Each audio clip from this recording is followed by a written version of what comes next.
I don't have any aims, and then I say, well, pick the least objectionable of the aims and act it out for a while and see what happens, because sometimes your emotional systems are so fouled up that you have to pretend, you have to act the thing out before you can start to believe it.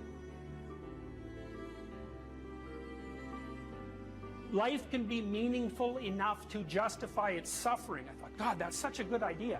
Because it's not optimistic exactly. You know, some people will tell you, well, you can be happy. It's like, those people are idiots. I'm telling you, they're idiots. There's going to be things that come along that flatten you so hard you won't believe it. And you're not happy then. And so if life is to be happy, well, in those situations, what are you doing? Why even live? But life isn't to be happy. If you're happy, you're bloody fortunate, and you should enjoy it. You should, because it's the grace of God, so to speak. People know when they're doing something meaningful. They can tell. So why the hell don't they do meaningful things all the time? It seems obvious. You could do it. I mean, it's hard, you know, because other people want you to do other things, and it's a struggle, but everything's a struggle. Oh, I get it. I see why. It took me about 10 years to figure this out. People have a choice. Choice number one. Nothing you do means anything. Well, that's kind of a drag, right? It's meaninglessness of life and all that, existential angst. You know, that's kind of a pain. But the upside of nothing that you do is meaningful is you don't have to do anything. You've got no responsibility. Now, you have to suffer because things are meaningless, but that's a small price to pay. The alternative is everything you do matters. Really. If you make a mistake, it's a real mistake. If you betray someone, you tilt the world a little more sharply towards evil rather than good. It matters what you do. Well, if you buy that, then you can have a meaningful life. But there's no mucking around. It means responsibility. It means that the decisions you make are important. It means that when you do something wrong, it's wrong. Well, do you want that?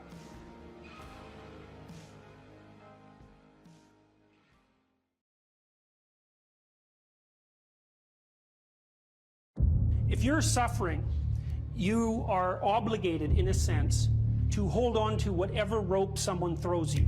Life can be meaningful enough to justify its suffering. You can tyrannize yourself into doing things, but I wouldn't recommend it. What I would recommend instead is that you ask yourself what you're willing to do. It's a really effective technique. It's like a meditative technique. That's when life is worthwhile.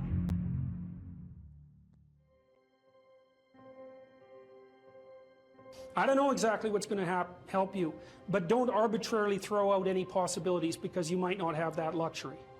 Antidepressants help a lot of people, and there are technical reasons why that's the case. If you're offered a gift by your society and it works, try it. I don't care what your presuppositions are. The time you see people who are suffering with depression, for example, there's a multitude of reasons, but I'll take one common reason. You could think about it as associated with the story of Peter Pan. Now, Peter Pan is someone who won't grow up, right? Now, the problem with Peter Pan is he gets to be king, but it's king of Neverland. Neverland doesn't exist. So being king of nothing isn't that helpful. Well, one of the things that you often see with people who suffer from depression, and I'm not making a blanket statement about the cause of depression because there's lots of them, is that people who don't have enough order in their life tend to get overwhelmed. So, for example, if someone comes into me to see me and they say they're depressed, I always ask them a very standard set of questions. Do you have a job? If you don't have a job, you're really in trouble in our society. First of all, your biological rhythms tend to go off the rails right away because there's no reason to go to bed at any particular time and there's no reason to get up. And for many people, if they don't get up at the same time, they foul up the functioning of their circadian rhythms, and that's enough to make them depressed right off the bat, especially if they start napping during the afternoon. They also don't have a purpose. People aren't good without a purpose, and this isn't hypothesizing. We absolutely understand the circuitry that underlies positive emotion. When you're attending to something you're interested in and you're engaged in it, that's when you're alive. That's when life is worthwhile. It's so worthwhile that in those moments you don't even ask the question about it. The question itself goes away because the meaning that you're united with is so powerful that it can push back the adversity that would otherwise characterize life. Nietzsche said, the person who has a why can bear any how. We know how it works. Almost all the positive emotion that any of you are likely to experience in your life will not be a consequence of attaining things. It will be a consequence of seeing that things are working as you proceed towards a goal you value. That's completely different. And you need to know this because people are often stunned, for example, they finish their PhD thesis and their presupposition is that they're going to be elated for a month, and often instead they're actually depressed and they think, oh, what the hell, I've been working on this for 7 years and I handed it in, and what do I do now? And that's what depresses them, right? It's the what do I do now? Well, they're fine if they enjoyed it, pursuing the thing, as long as it was working out. They get a lot of enthusiasm and excitement out of that because that's how our nervous systems work. Most of your positive emotion is goal pursuit emotion. If you take drugs like cocaine or amphetamine, the reason they're enjoyable is because they turn on the systems that help you pursue goals. That's why people like them. So if you don't have a job, you got no structure, that's not good. Plus, you tend not to have a point. So you're overwhelmed by chaotic lack of structure and you don't have any positive emotion.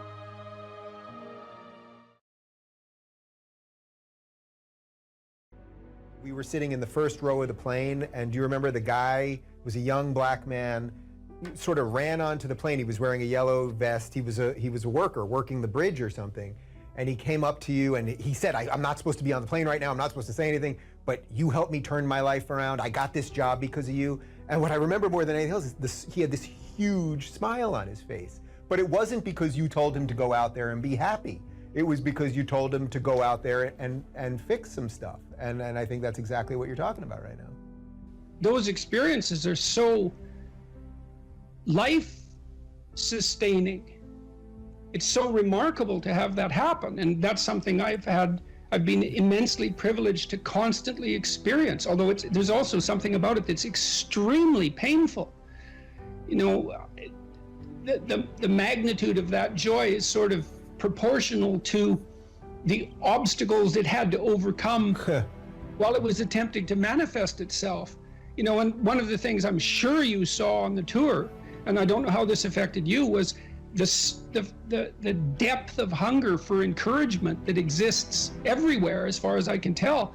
And everyone wants to be appreciated when they bring their best to the table. That's why the current assault on merit is so unbelievably brutal, because it will deny everyone the right to be appreciated for being their best. And well, you might ask, well, when does the best become your enemy? And that's easy. It's when you flee from it. In order to have any positive meaning in your life, you have to have identified a goal, and you have to be working towards it. And there is a technical reason for that. And the technical reason, as far as I can tell, is that the circuitry that produces the kind of positive emotion that people really like is only activated when you notice that when you're proceeding towards a goal that you value. And so that means that if you don't have a goal that you value, you can't have any positive emotion. So technically that's the incentive reward system, and the underlying circuitry is dopaminergic, and when that circuitry is activated, then it's part of the exploratory circuit. It gives you the sense of being actively engaged in something worthwhile. You tend to think of positive emotion as something produced by reward, but there's two kinds of positive emotion. One is the reward that's associated with satiation, and that's consummatory reward, and that's the reward you get when you're hungry and you eat. But the thing about eating when you're hungry is that it destroys the framework within which you were operating, right? It's time to eat. Well, you eat, and then that framework's no longer relevant, so the consummatory reward eliminates the value framework, and then you're stuck with, well, what are you going to do next? And so the consummatory reward has with it its own problems, but the incentive reward is constantly what keeps you moving forward. And incentive reward, because it's dopaminergic, also is analgesic, literally analgesic. So if you're in pain, you take opiates, and that will cut the pain, but so will psychomotor stimulants like cocaine or amphetamines. And so it's literally the case that if you're engaged in something that's engaging and you're working towards a goal, that you're going to feel less pain. And you can see this happening with athletes who, you know, they'll break their thumb or something, or maybe sometimes even their ankle, and they'll keep playing the game.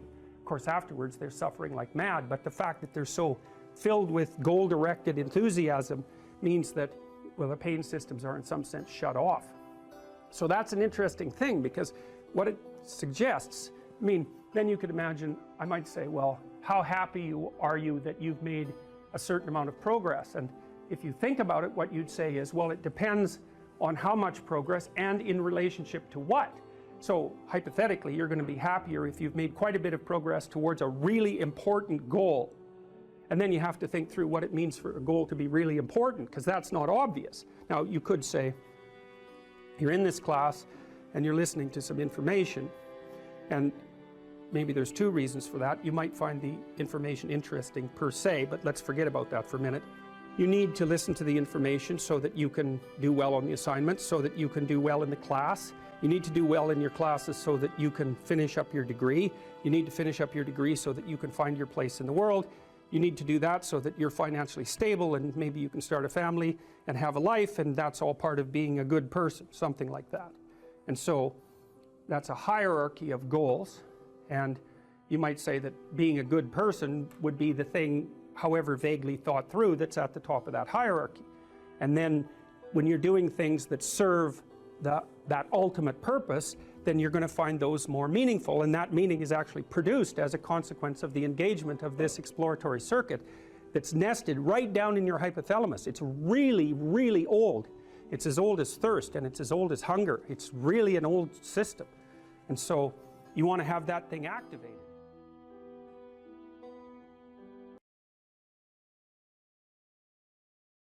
And I would say you don't just have to face the reality of unjust suffering and death in your life.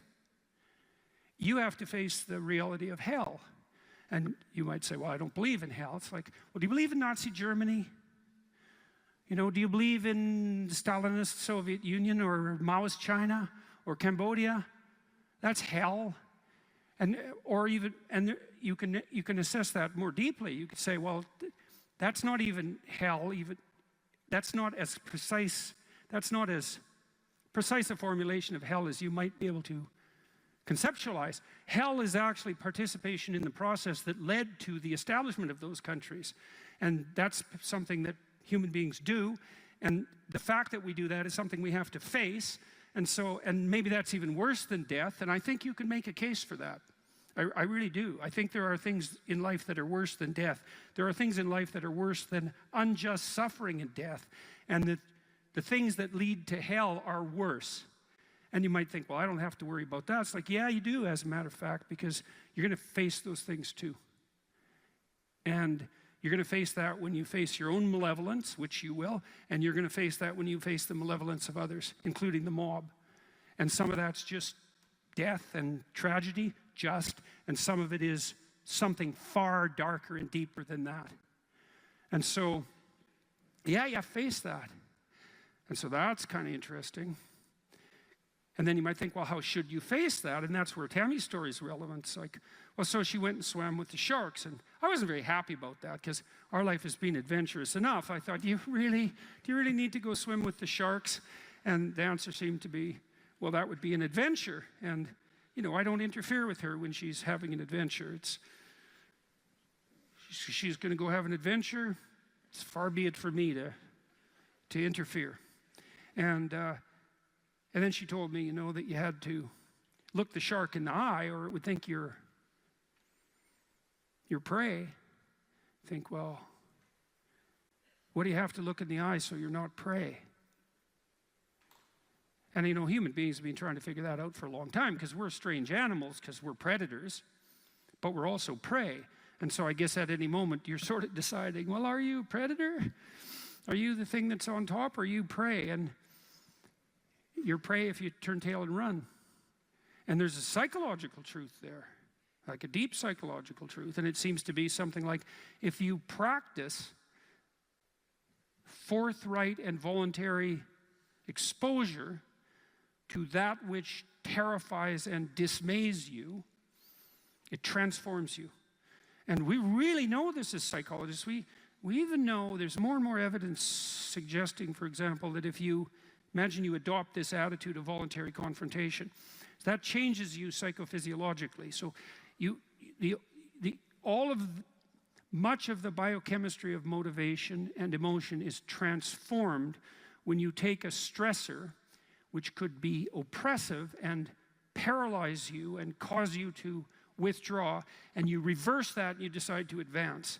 It's like a different spirit inhabits you. And I mean this physiologically. There's a whole different pattern of being that makes itself manifest in you neurologically and psychophysiologically and pharmacologically. So you take it on as a challenge, right? And that transforms you at a cellular level too, because one of the things we've discovered in recent years is that if you do something new and complex, then that turns on that parts of your DNA that haven't produced proteins before will start producing new proteins and reconstruct you from the cellular level up. So it's a deep transformation, and we have no idea how deep. And again, you could ask yourself, if you didn't withdraw in fear from anything from everything that life threw at you, who could you become? And I would say that's the central religious question in some real deep sense. You know, are more things thrown at us than we can manage? Well, that's a tricky question, because pretty dreadful things are thrown our way. And you might say, well, that just presents an insuperable barrier to progress. That's not very helpful, because you're alive, here you are, you got these problems to contend with, and if it's an impossible task, then how could you be anything but hopeless and desperate? But then you think, well, wait a second, how would things transform if I took this on as a voluntary adventure? You know, regardless of its scope, and the scope would include unjust suffering, death, and hell. And that's not just some religious or metaphysical vision. It's like, no, you're actually going to have to contend with that in your life, in whatever way those things make themselves manifest to you personally.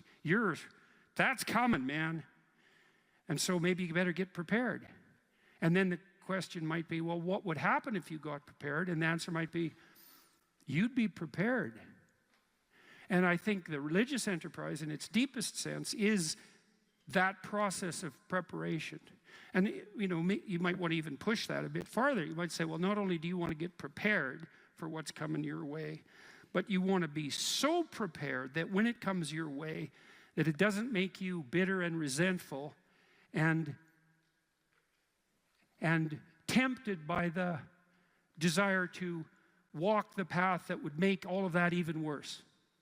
And so you might say, well, if you could really face up to what you need to face up to, not only could you turn yourself into someone that could bear the catastrophe of life and exposure to hell, but maybe you could turn yourself into someone who would still do good even while facing those things.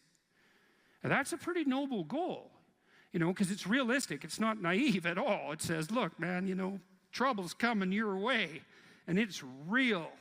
And yet it's possible that you could confront that and still do good in the deepest sense.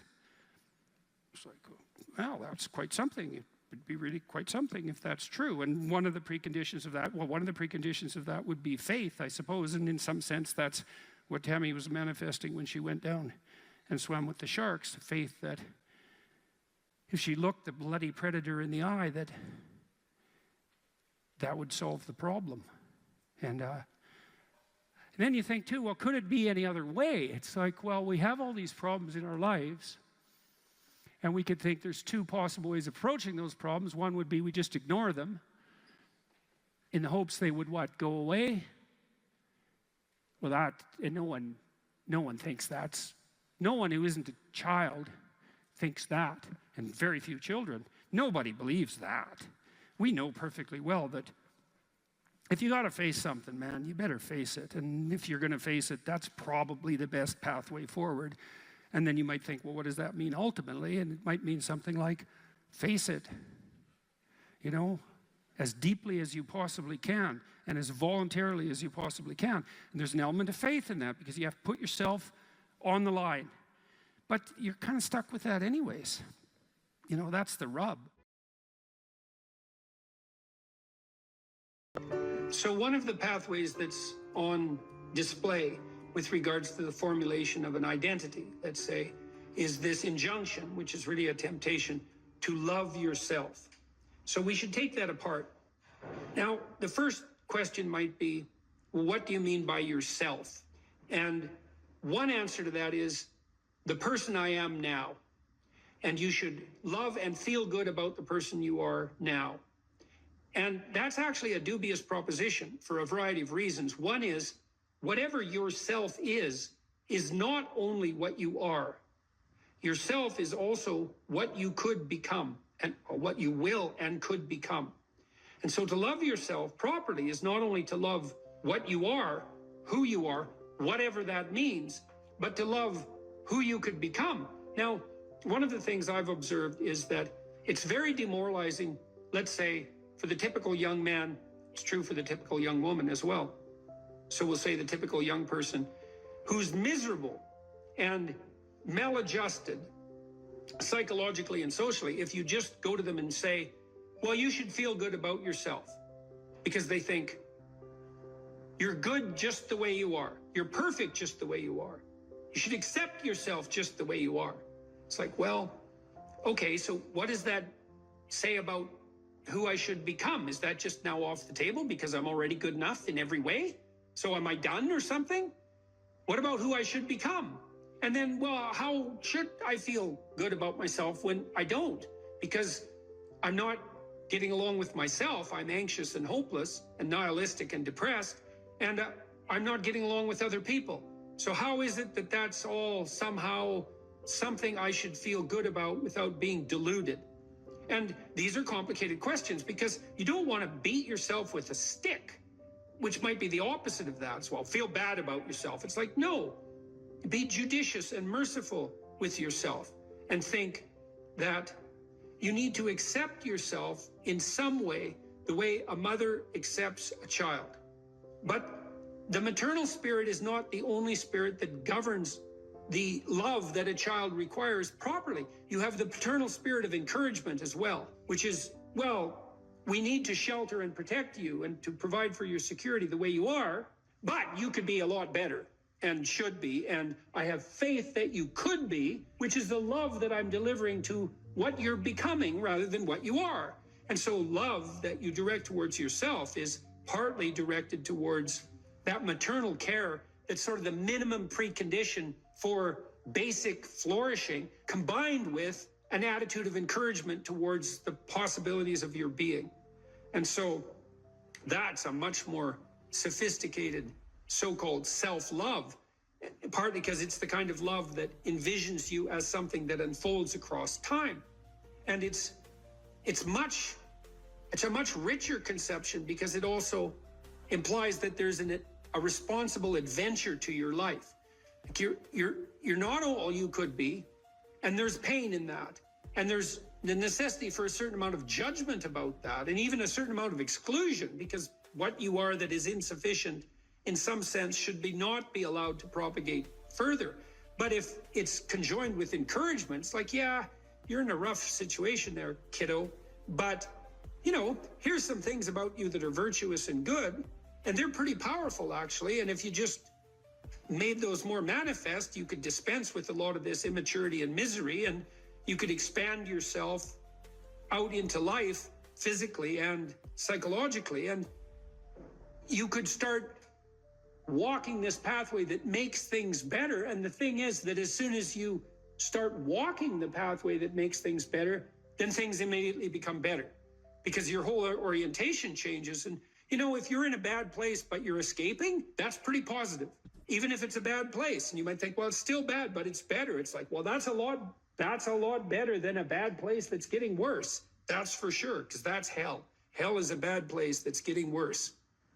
That's for sure. And so if you take the bad place and it's getting better, well, it's already not hell. That's a start.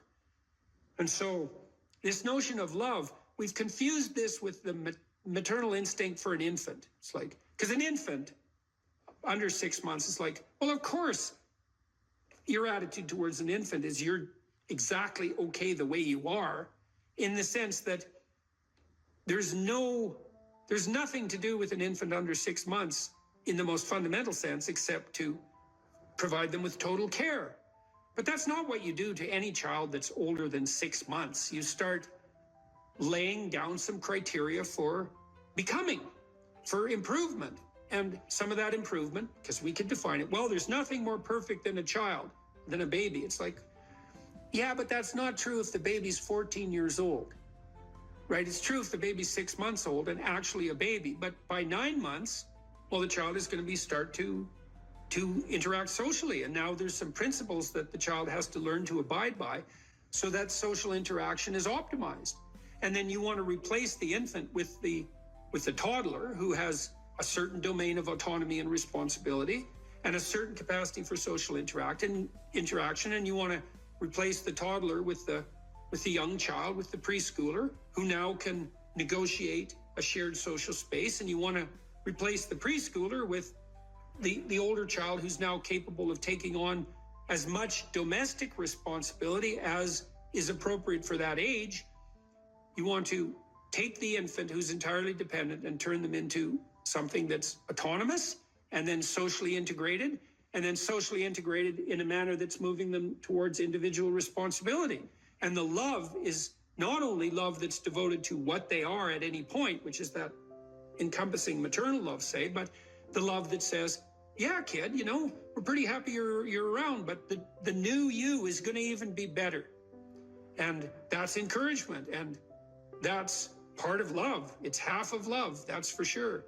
And you want to direct that to yourself as well. It's like, you don't want to judge who you are so harshly that you just destroy yourself and everything is cast into the pit. You want to take a look at yourself and say, look, you know, you're a person among persons, and you have intrinsic worth, and you have your flaws, your sins, your domain of ignorance and inadequacy, but that doesn't mean that you're entirely worthless because of that. You have a base level value. That's intrinsic worth, let's say, that's reflective of the fact that you're made in the divine image in the most fundamental sense. You have intrinsic worth, and that's due a certain degree of baseline love. But there's the becoming problem. It's like, well, especially when you're young, most of you is still in the becoming phase. And so why wouldn't encouragement be the hallmark of love? It's like, get the hell up, get your act together, adopt some responsibility, put your life together, develop a vision, expand yourself beyond the narrow confines that are causing your misery. And we think you can do it.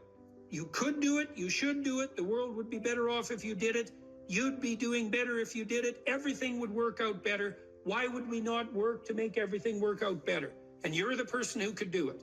And you tell young people that, and they think, well, no one ever told me that before in that way. And they think, well, maybe I should get my act together. And then they go out and try to get their act together in some micro ways, and they think, well, turned out that worked, and I'm less miserable. I could try doing it a little bit on a broader scale. And they try that, and they think, wow, people seem a lot happier with me. I have more friends, and I'm more popular, and I'm a little more physically attractive because I'm standing up a little bit straighter. And then away they go. And why would you, unless you believe that human being is corrupt and pathological in its essence, which many people now seem to believe, or at least some dread spirit seems to insist, and people agree with it. If you don't buy that, then you think, well, yeah, you unfold, man. Unfold all those manifold possibilities that lurk within and be a force for good in the world, and that'll be the adventure of your life. And I guess we could also add to that a bit of a disquisition on truth. So you should be oriented by love, and you could say, well, that's the desire to care for being and becoming, however it's manifest, to want that to turn out in the best possible manner. That could be your goal. I want things to turn out in the best possible manner. And you have to decide if that's true, because people are tempted to create little hells around them all the time. So don't be thinking that necessarily you want that, because it's not that easy to orient yourself so that that's all you want, because you're bitter and resentful and angry. And so all of that's going to interfere with that vision of love. And then you might say, well, now that you have that vision, what do you have as weapons to clear your path, let's say, or to set things in order as you move forward? And one of the answers to that is, we have truth. Well, why? Well, because you want to contend with the world the way it is, obviously. So truth is going to be useful in that endeavor. And then you might say, well, if I could get away with something by not telling the truth, why shouldn't I just lie? If I could get what I wanted and if I could avoid responsibility, why not lie? And the first answer is, well, what makes you so sure you want to avoid responsibility except narrowly in this moment, because it's a not a good medium to long-term strategy, and everyone knows it. And what makes you think that manipulating people in the short term so that you can gratify a whim is going to be a useful iterative strategy? It's like it's not. So you can dispense with that. And so what do you do when you tell the truth? Instead, is you predicate your actions on an axiom of faith, which is that nothing better can happen than that which happens if you live in truth. And that's a statement of deep religious faith, because the evidence for that can only be gathered as a consequence of manifesting the actions that are predicated upon that axiom of faith. You don't know till you lay it out. But you can say, well, I believe that the truth will set me free. And then you think, well, the truth will set me free. Who's me? Back to identity. Well, if you're lying, it's not you by definition, because if you're lying, you're attempting to implement a falsehood. You're attempting to falsify the world and yourself. That's what a lie is. And so if something happens that's good because you lied, it's not happening to you. It's a reward for the spirit of deceit that you allowed to inhabit you. And if you reward the spirit of deceit that you allowed to inhabit you, it will grow. And I would not recommend that. That's a very bad idea. In the contrary situation, you live and speak in truth, and then things happen. They're happening to you. That's your life, man. That's your adventure. And one of the things that's very interesting about the truth in that regard is that it provides a certain optimal unpredictability. You know, if you're talking to someone, you think maybe you're being interviewed, or maybe you're having a discussion with someone, you think, I'd like to impress this person. It's like now you have a little vision of what the instrumental outcome of the conversation could be, so that it reflects positively on some narrow conception of a desired future state. I want this person to be impressed with me, so I'm only going to say things they want to hear and that sound impressive. That's all lies. It's like, well, maybe you'll get that result, but it won't be what you want, because it's predicated on a falsehood. Instead, you could just have a conversation with the person, like a real conversation. It's like, what do you think? Here's what I think. Do you like it or not like it? It's like, well, I don't know if you like it or not like it. It's like, we can talk about that and why, but it's still what I think. And that doesn't mean it's right, but it's what I think. Well, then you lay that out, and then what happens to you is what happens to you. And then it's unpredictable, because imagine you're speaking deceitfully and instrumentally. You want something from someone. Okay, well then you're lying, so the you that receives is not you. It's the spirit of deceit. And it's also, you're instrumental because you think that that narrow vision is optimal, even though it requires deceit. You can just throw that away, and you can say, well, I'm going to say what I think, carefully and judiciously, feeling out the words, and then I'm going to accept whatever happens, no matter how unpredictable. And then what you'll find is that's where you have adventure. Because you might ask too, well, what do you have to offset against the catastrophe of life? Responsibility, friendship, place, job, career, education, all of that. Adventure. Adventure. Is the adventure worth it? Well, if you tell the truth, you will have the adventure of your life. That's what will happen. There's so little emphasis in our popular culture, especially with regards to the so-called mainstream media, on discipline and responsibility, that there's a tremendous hunger for anything that pertains to that. And you have a right to be discussing that, I would say, because of your background, which, if nothing else, required a tremendous amount of discipline. Yeah, and I ended up writing a book called Discipline Equals Freedom. And I'm lucky that I wrote it when I did, because if I would have written it 2 years later, everyone would have said, oh, everyone's talking about discipline now. So yeah, discipline, absolutely. Discipline does bring you freedom in life. And that's something that I kind of figured out over time. So what do you mean by that? Like, how did you figure that out? And what do you mean by that? Because they're often, and you know, the classic sort of, what would you call it? Romantic rebel is someone who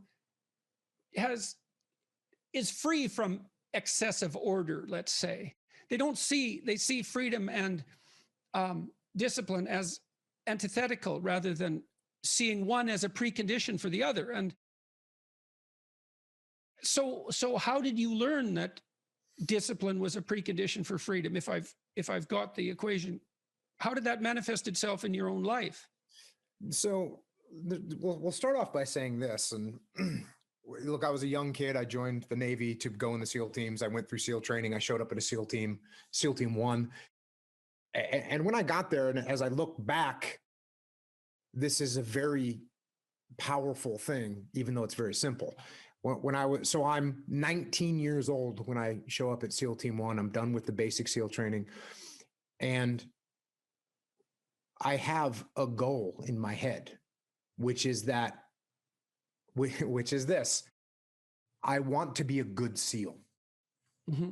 That's what I want to do. That's like, I don't know about anything else. This is what I want to do. That.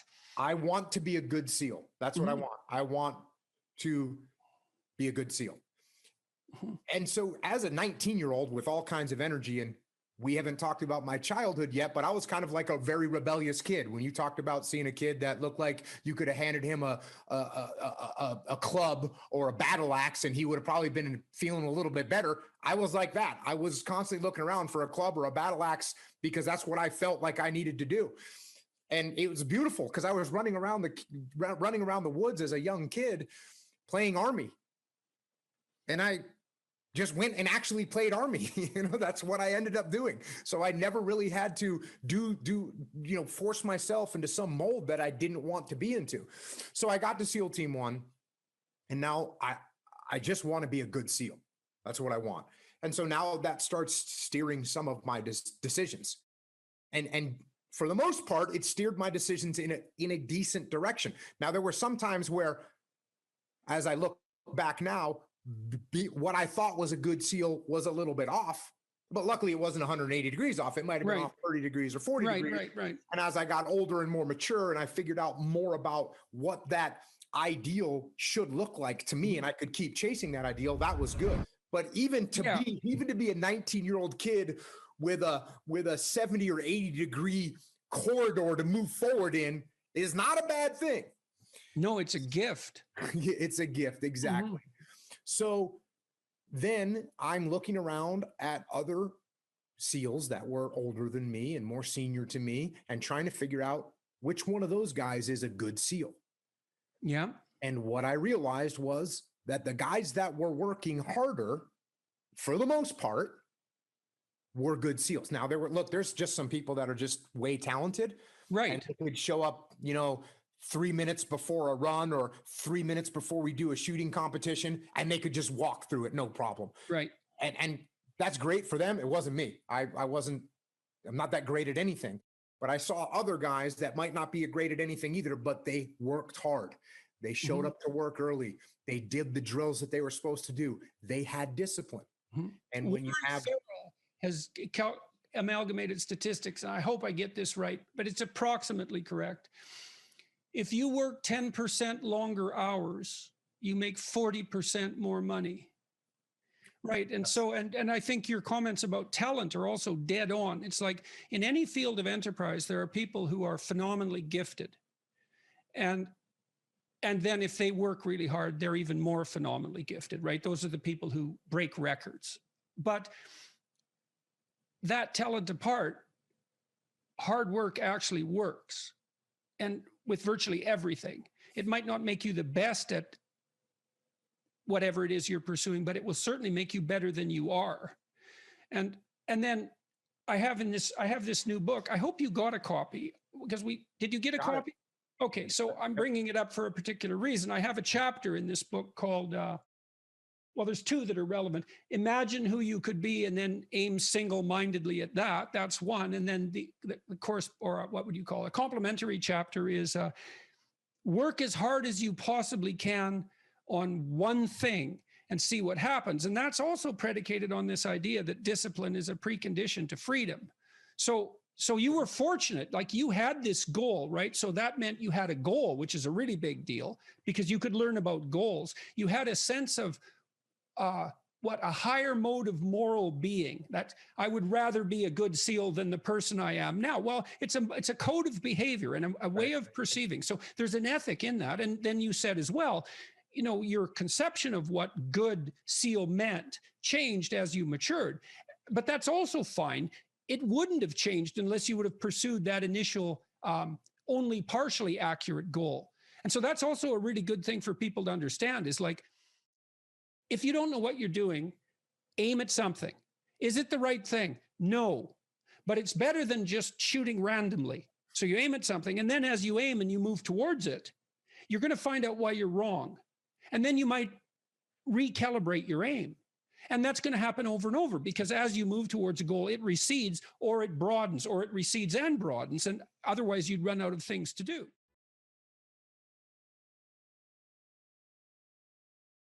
Regulate your habits. Try to get up at approximately the same time each morning. I would recommend that you get up approximately when other people get up. So that would be something in the neighborhood of 7:30 or 8 in the morning, perhaps earlier, perhaps a little bit later, but you want to stabilize that because your circadian rhythms operate more, fluidly, and your mood is likely to be regulated better if there's islands of stability in your daily routines. Human beings like daily routines, just like dogs like daily routines. And so regulate your sleep. I would say when you get up in the morning, eat breakfast. That's a really important thing to do. I can't tell you how many people I've treated in my clinical practice whose proclivity for emotional instability and depression, anxiety, general hopelessness, emotional pain and gloom and doom, as well as capacity to concentrate, were properly regulated or inhibited or reduced by merely ensuring that they ate a protein and fat rich breakfast relatively soon after they wake up. And that's especially true if they're stressed. And as it turns out that if you stress yourself after a fast, which is of course what you've undertaken if you haven't eaten since the night before, that your body produces enough insulin to deplete the sugar in your blood. And then it's very difficult for you to become regulated properly with regards to your metabolism until you sleep again. And so it can be regulating your sleep, and your breakfast eating habits in particular can be a very effective way of regulating your mood and increasing your capacity to concentrate. The other thing I would say is that scheduling your time is also extraordinarily useful. And so I can tell you a little bit about how to use schedules effectively. You should develop a long-term plan. So you have to set up your long-term vision. And then I would say once you set up that vision so that you know how to orient yourself, then you should start designing your days. And you can do that very effectively with a calendar like Google Calendar. Many people say, well, I hate using a schedule or I hate using a calendar.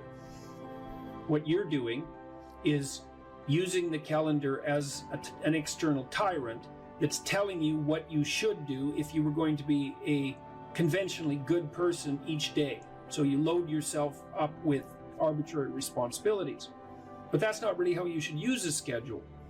What you should use a schedule to do is to design the day that you would most like to have. And obviously that's going to include accepting some responsibility and undertaking to make progress on those things that you have to make progress on to keep your life from collapsing into chaos. But it should also mean that you schedule in activities that make you actually want to have that day. And so if you're using a schedule properly, that it can be your friend. And that can also be something that can increase your capacity to concentrate. And then I would say, well, if you're very scattered, then you can start to train yourself.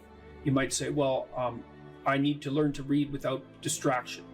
So maybe what you do, you say, okay, well, for the next week, I'm going to read 10 minutes a day, and I'm going to try to limit the distractions. And if you're successful at that, then you could try 12 minutes a day. And if you're successful at that, you could try 15 minutes a day. And the trick is to set a goal for yourself that is slightly beyond your current level of performance, enough to be challenging, enough to be worthwhile if you accomplish, but not so difficult that you're likely to fail. And then practice incrementally, day by day, trying to inculcate the habits that you want to inculcate. And assume that it'll take you a number of months or even a number of years in order to become very fluent at the habit. The important thing is to start improving incrementally, because incremental improvement pays off like compound interest.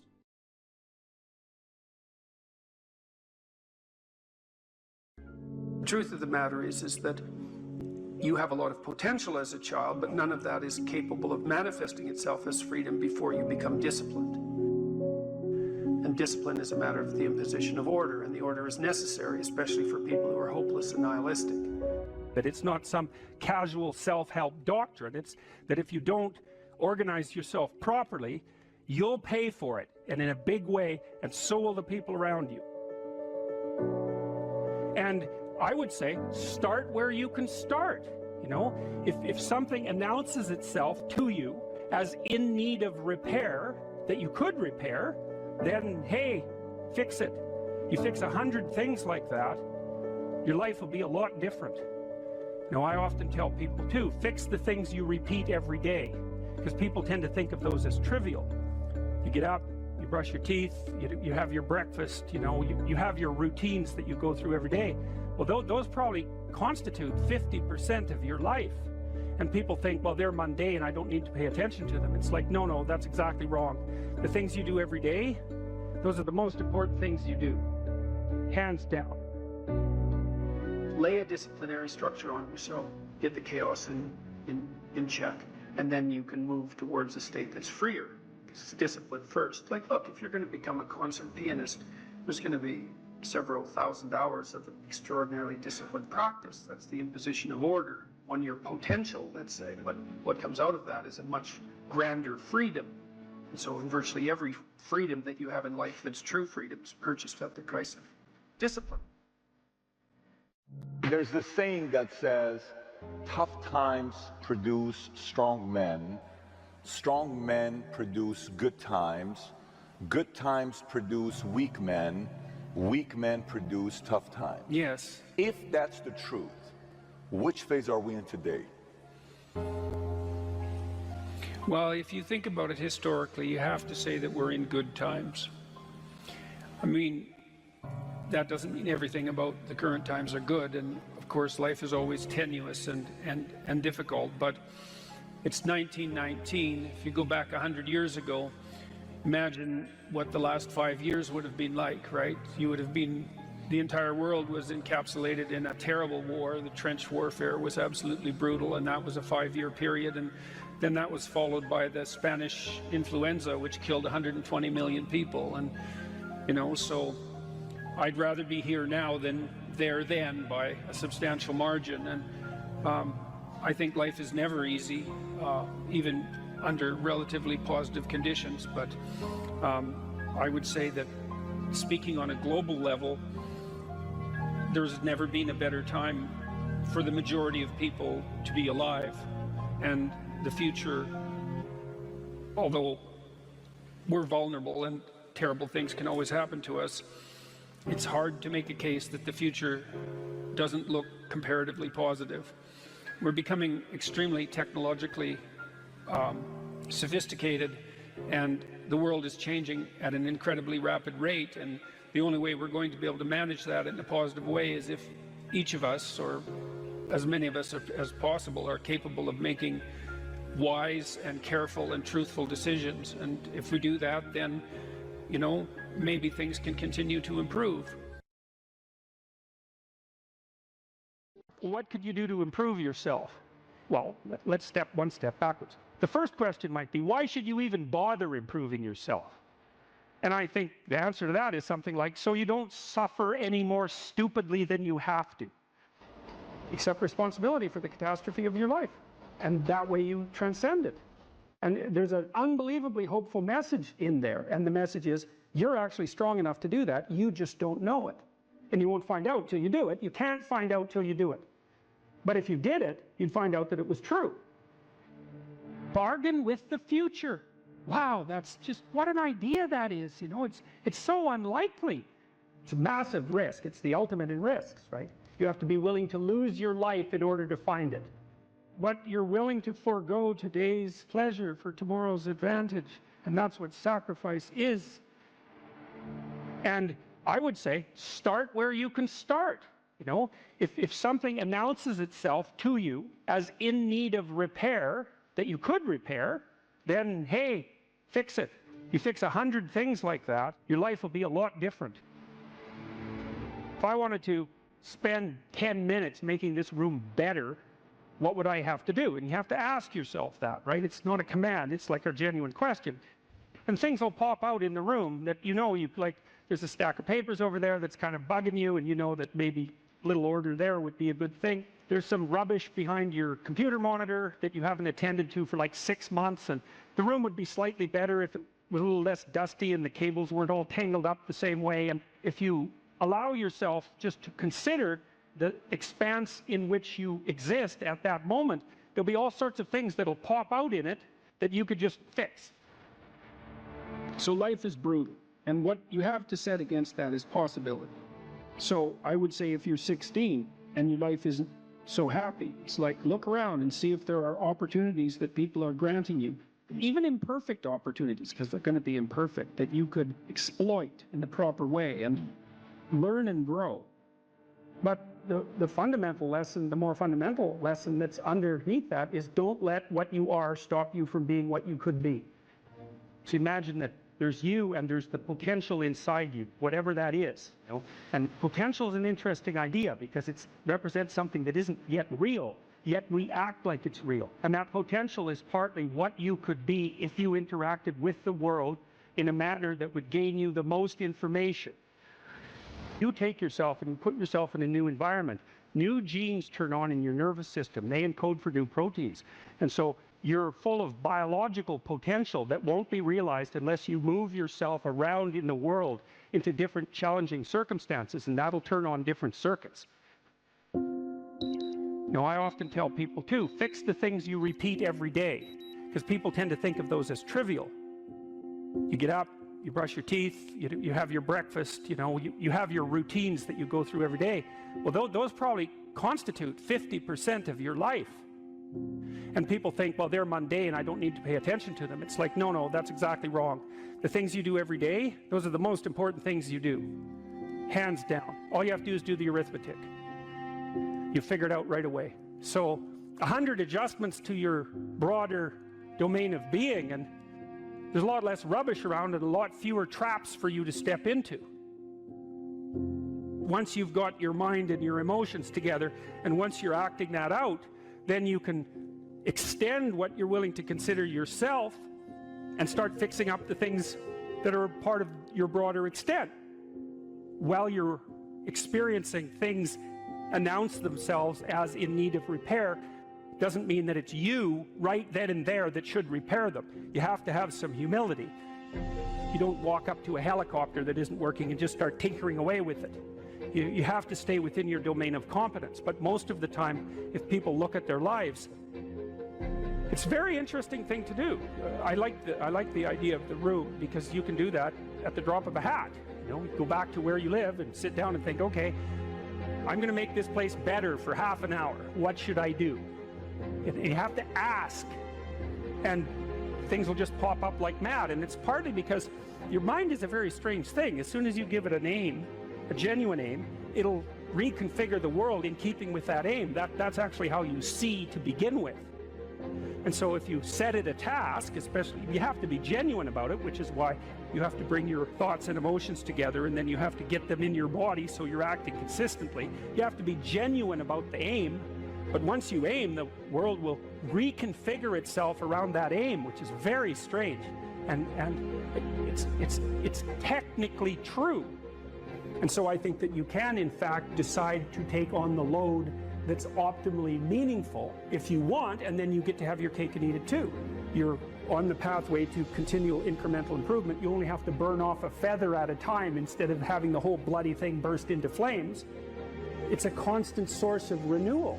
And there's an idea that to be renewed, you have to drink the water of life. That's an old mythological idea. Chaos is water. Water is chaos. Water is what washes away too much order. And to stay continually refreshed by the water of life is to take on exactly the right amount of chaos to make sure that your garden is properly nourished. And I think meaning is actually the marker of that. You don't choose your interests, they choose you. And that's really worth thinking about too, man, because, it's really hard to get interested in something you're not interested in, even if you know there's a good reason for it. You're studying for an exam, you find the material boring, anything will be more interesting than the study. Even though you know that that's what you need to do, you can't voluntarily grab yourself by the scruff of the neck, let's say, and shake yourself and say, sit down and concentrate. Your mind will just go everywhere. But then if you're interested in something, and even if it's something you shouldn't be interested in, because that happens all the time, then it's like you're a laser focused, man. You can pay attention forever. You can work until you're exhausted. You won't even notice it, and you remember everything. It's like, okay, if you can't control your interest, what does? Your interest was being manipulated behind the scenes by unseen forces that were associated with your characterological development across time. That was the manifestation of the self. So the self is this, the potential you, let's say. And the way it operates in the present is by gripping your interest and directing it somewhere. And that's part of the instinct of self-realization. It's a mind-boggling idea, man. Really is. The potential that you are has to manifest itself somehow in the here and now. It has to. And what better way than by directing your attention? You know, it's like, it seems like this might be useful for you. Maybe you get attracted to this person. Maybe you admire this person. That happens with kids a lot. They'll admire someone and then copy them. And you can see that that's obviously part of their developmental progression, right? It's a form of hero worship, but kids are very imitative and they hero worship at the drop of a hat. And so they're entranced by the next stage of development. And if they see someone who embodies that, especially if it's in the zone of proximal development, it's something they could achieve, stretching a bit. They find someone who embodies that next stage of development, and then they start to imitate them and act like them. Well, adults are no different. We're no different. We do it at a perhaps more abstract and sophisticated level.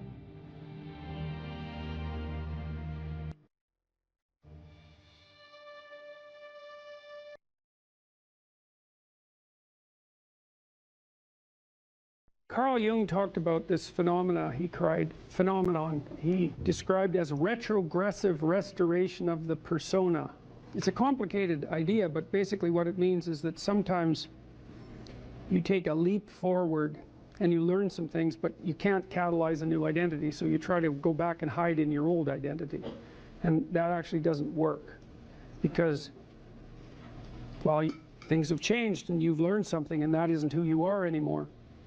And so it's like you have to cut parts of yourself off in a destructive manner to fit back into the person that you were. Now what happens here is that Pinocchio escapes from this tyrannical situation and undergoes this descent into chaos, but he tries to go back home. He tries to go back to what he was.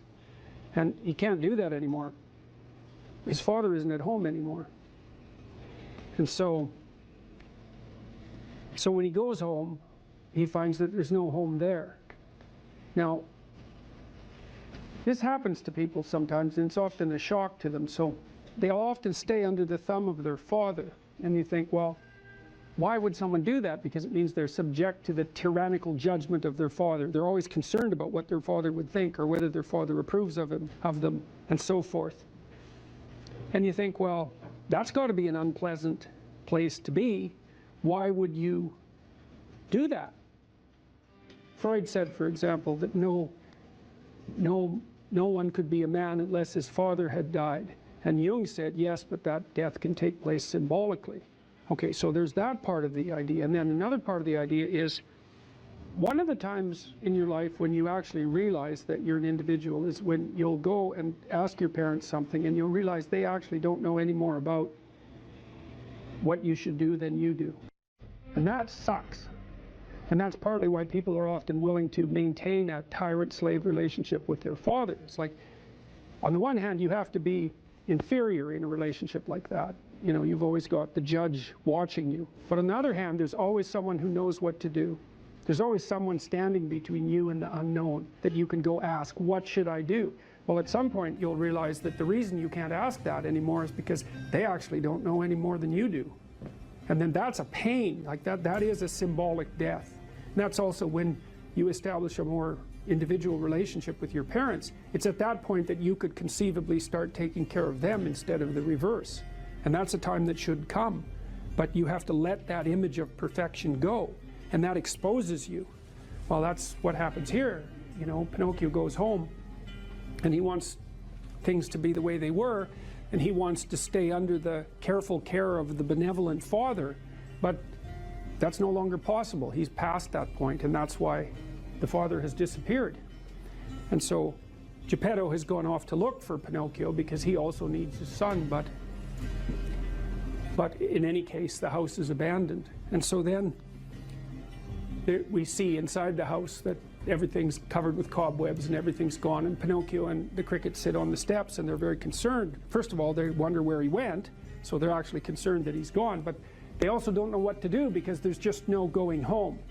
And so, you know, that's also the case that once you hit a certain point in your development, well, it's the same thing we already talked about. The answers that you're looking for are not going to be found in your parents' house. It's as simple as that. Now, you could artificially maintain your dependency, but, you know, if you do that for too long, things get pretty ugly.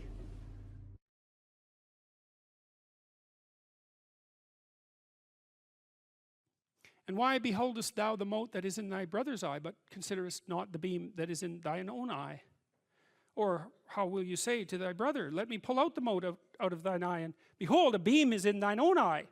Well, you might be wondering what a beam is, and a mote is a dust speck, and a beam is a very large piece of lumber.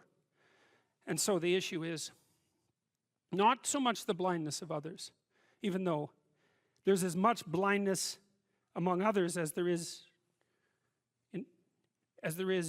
for you.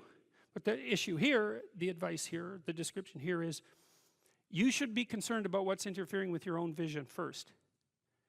And you should leave other people the hell alone in relationship to that.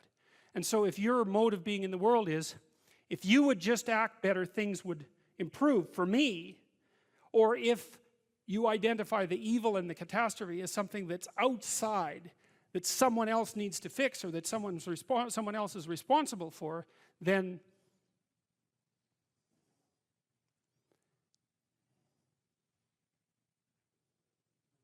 you're not going to fix that.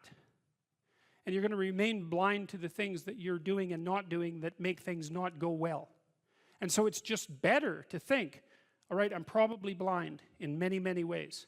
And maybe there are some ways that I could rectify that, because it's highly probable that you're blind in all sorts of ways. I mean, in fact, it's virtually certain.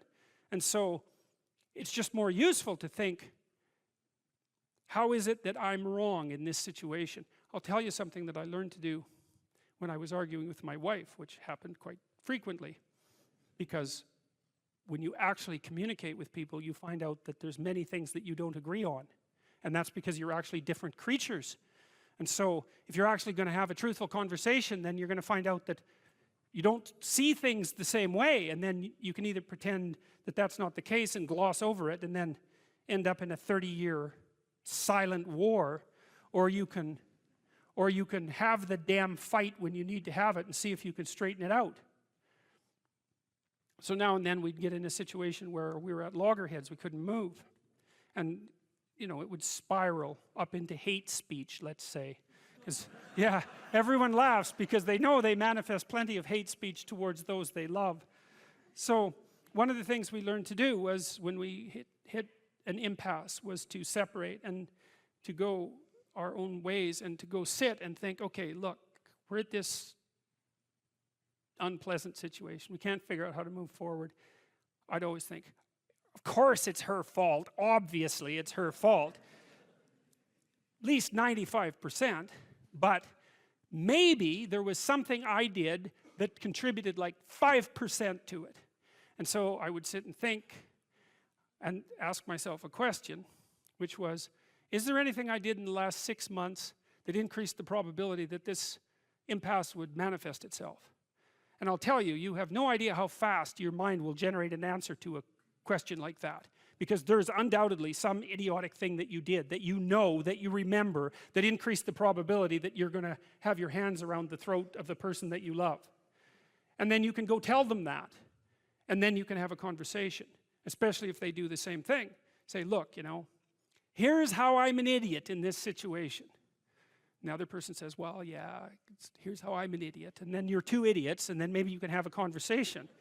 So, thou hypocrite, first cast out the beam out of thine own eye, and then shalt thou see clearly to cast out the mote of thy brother's eye. That's, hey, hard to argue with that. Ask and it shall be given you. Seek and ye shall find. Knock and it shall be opened unto you. For everyone that asketh receiveth, and he that seeketh findeth, and to him that knocketh it shall be opened. That sounded pretty optimistic again. But again, I think it's a description of the structure of existential reality, and by which I mean, when I'm in my clinical practice and I observe, and this is also the case with my students, is let's say, people's lives aren't what they would like them to be. And so then you ask, why? Well, forget about tragedy and catastrophe, because that's self-evident, and we're not going to discuss that. Although the degree to which you bring about your own tragedy is always indeterminate. But I would never say that every terrible thing that is visited on a person is something they deserved. I think that that's a very dangerous presupposition, especially because everyone gets sick and everyone dies.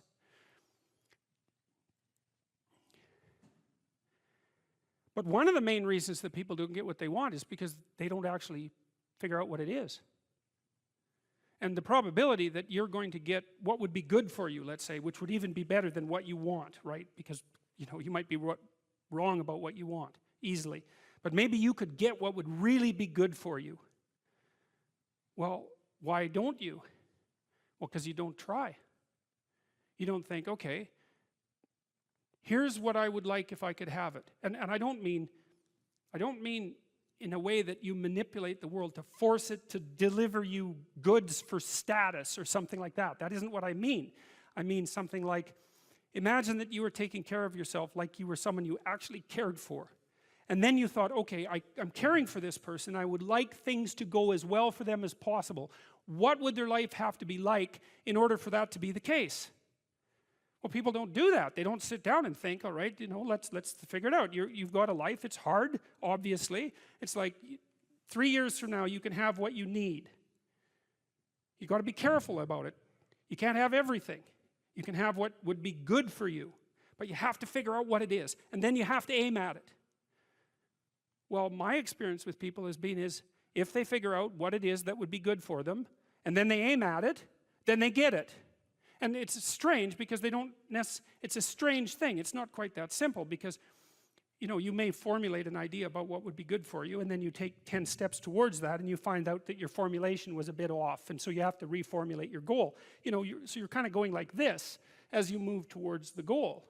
But a huge part of the reason that people fail is because they don't ever set up the criteria for success. And so, since success is a very narrow line and very unlikely, the probability that you're going to stumble on it randomly is 0. And so there's a proposition here, and the proposition is, if you actually want something, you can have it. Now the question then would be, well, what do you mean by actually want? And the answer is that you reorient your life in every possible way to make the probability that that will occur as certain as possible. And that's a sacrificial idea, right? It's like, you don't get everything. Obviously. But maybe you can have what you need. And maybe all you have to do to get it is ask. But asking isn't a whim or today's wish. It's like, you have to be deadly serious about it. You have to think, okay, like, I'm taking stock of myself.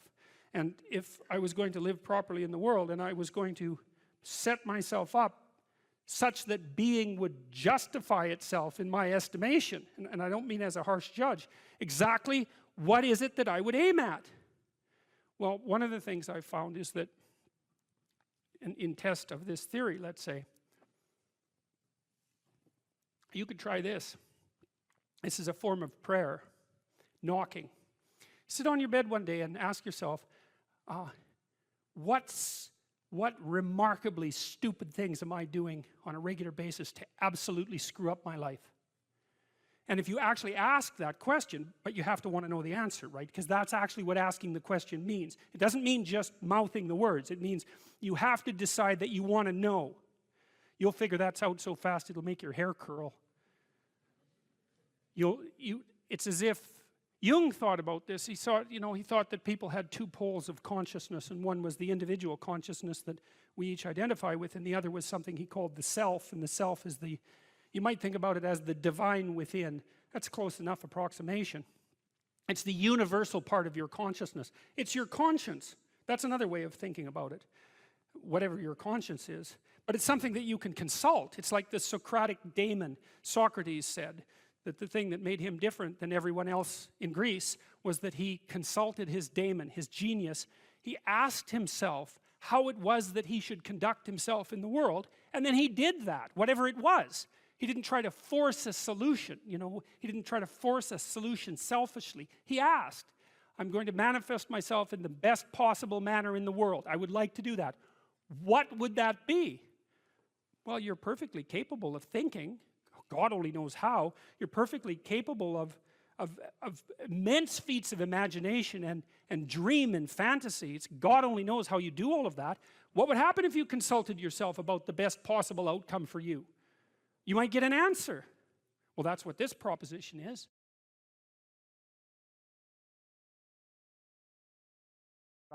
I wouldn't consider myself either naive or a particularly optimistic person. I don't think I'm either of those. But this is actually an idea, this is one of the only ideas that I've ever found that I really believe to be rock solid. I actually think that it's true. And it's very optimistic because it says you can use your sense of meaning to calibrate your progress through life. But there's rules. You have to aim at the highest possible good that you can conceive. Now, and that's subject to update, because what the hell do you know? But you start by aiming at the star you can see rather than the dimmer one that you can't yet perceive. And then you decide that you're going to do that honestly, right? That's a big decision. So the first decision, I think, in some sense, is a decision of love. You're going to decide that being is worthwhile and that you're going to work for its betterment.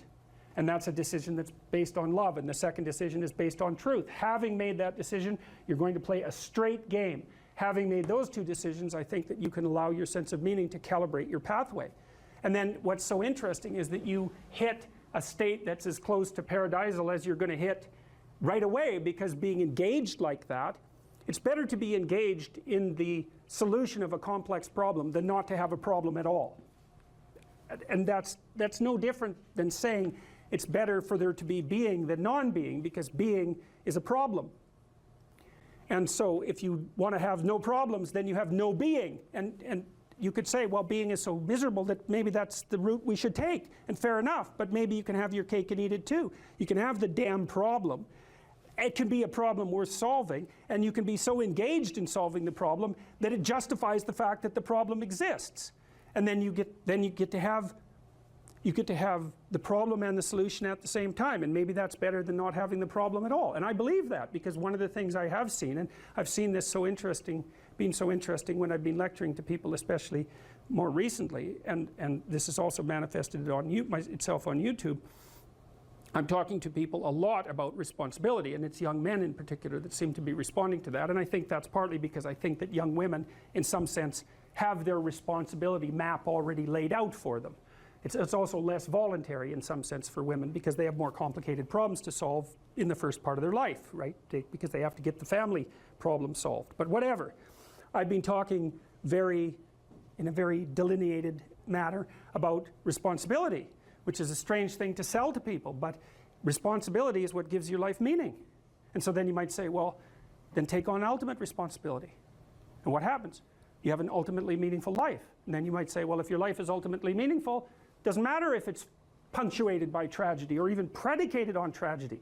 It's worth it. And I think that's true. And everything I've seen indicates to me that's true. Every time I get my clients to take on more responsibility, and it isn't an injunction. You're a bad person, you should take on responsibility. It has nothing to do with that. You can define the damn responsibility. It isn't something that someone else should impose on you. It's not a matter of doing what you should do in some abstract manner.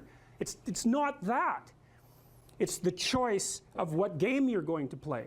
And you can play the game of the seeker, I would say, and if you play that game, then everyone wins. And it's the best game you can play.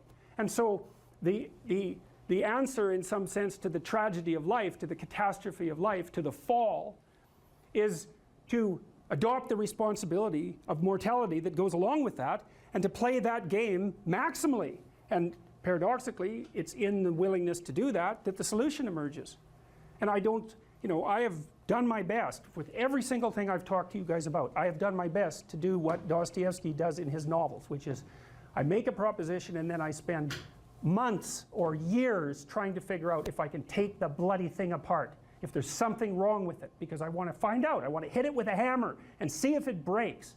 And what I've been trying to do is to tell you all the things that I've gathered, let's say, or laid out or articulated or discovered over the last 30 years that I have not been able to break with the biggest hammer that I could take to them.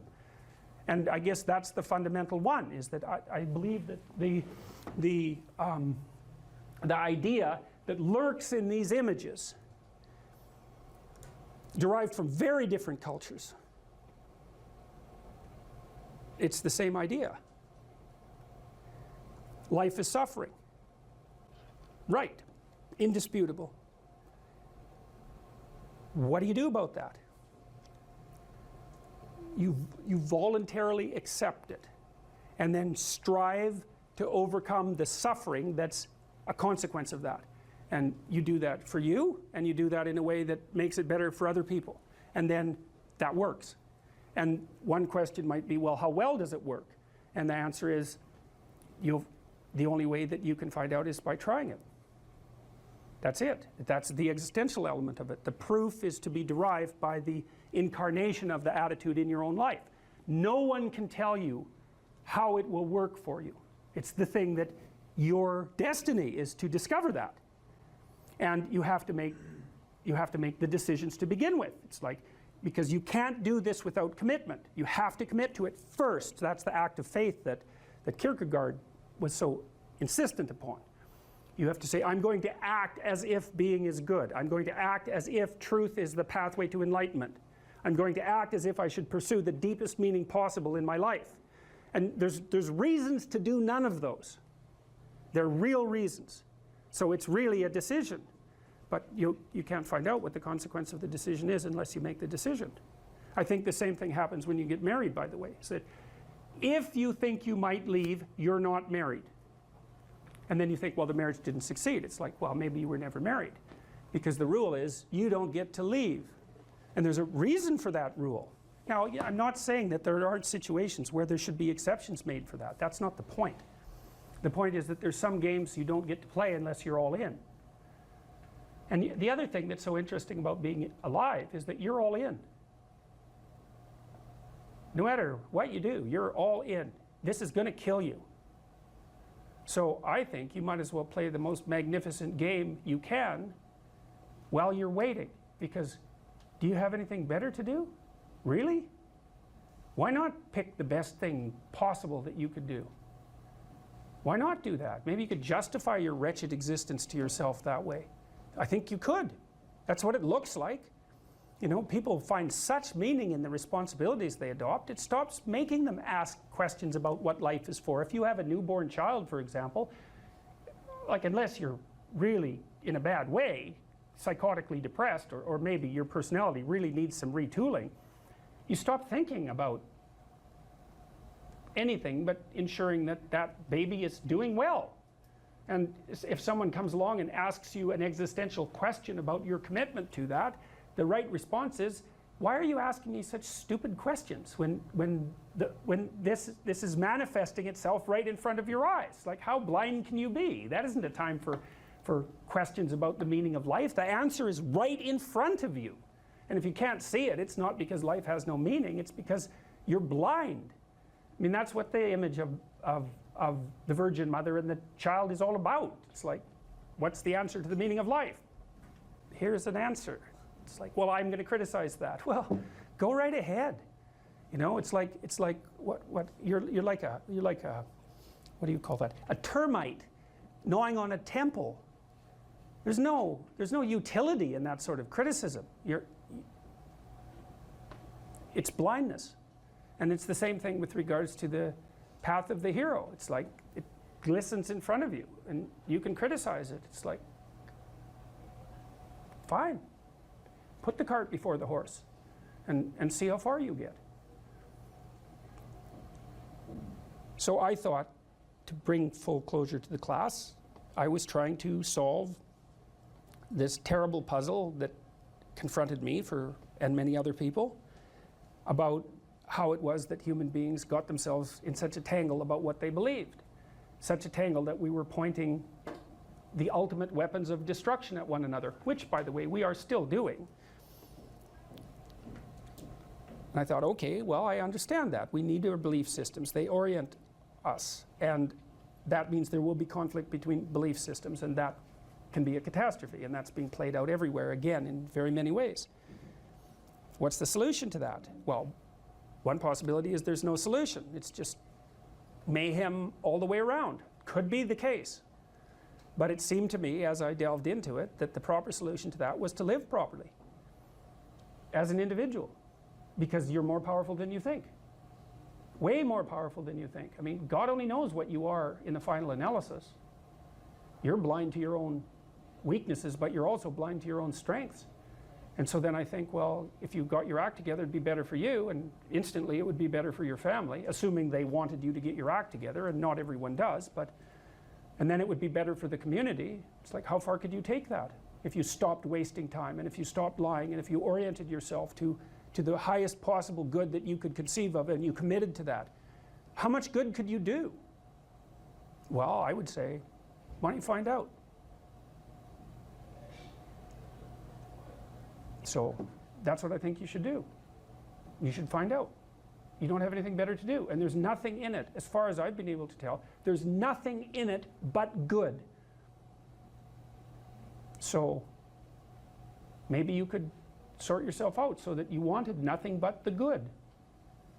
And then maybe you could help make that manifest in the world. And maybe we wouldn't have all these terrible problems then. At least we'd have fewer of them, and that would be a start. So it's the answer to the problem of humanity is the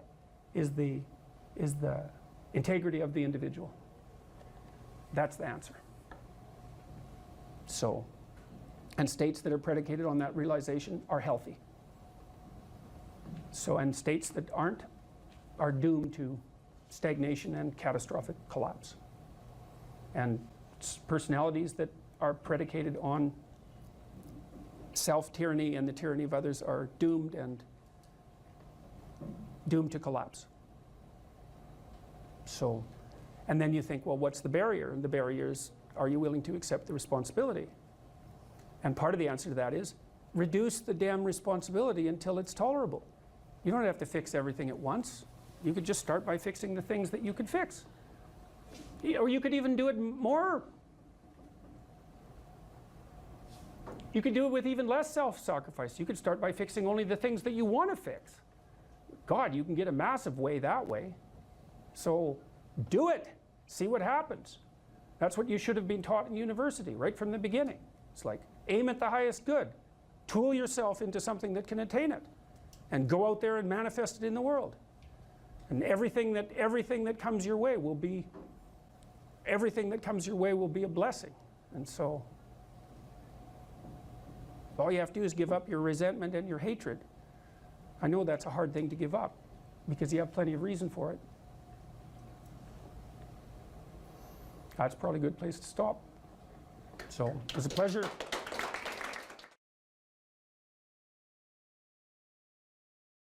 What's the difference between men and women? Well, how do they differ? Well, the first thing we might observe is that if you look at personality differences between prepubescent boys and girls, they're not very large. Boys and girls don't differ in terms of their trait neuroticism, for example. What happens is that when puberty kicks in, women's trait neuroticism rises, and it stays higher than men for the rest of their life. And this is why you see this reflected in the different kinds of psychopathology that beset the two sexes. So men are overrepresented in alcoholism, drug abuse, antisocial personality, and a host of learning disorders, as well as attention deficit disorder. And women are overrepresented in depression and anxiety, primarily. That seems to be tightly associated with higher levels of trait neuroticism, because maybe it's, if you're at the 95th percentile or higher, let's say, in trait neuroticism, there isn't much difference between that and being somewhat prone to depression and anxiety. And because the curves overlap, you know, the curves aren't identical. The normal distributions are identical for men and women. You tilt the one to the right, to the women's curve to the right towards higher levels of neuroticism.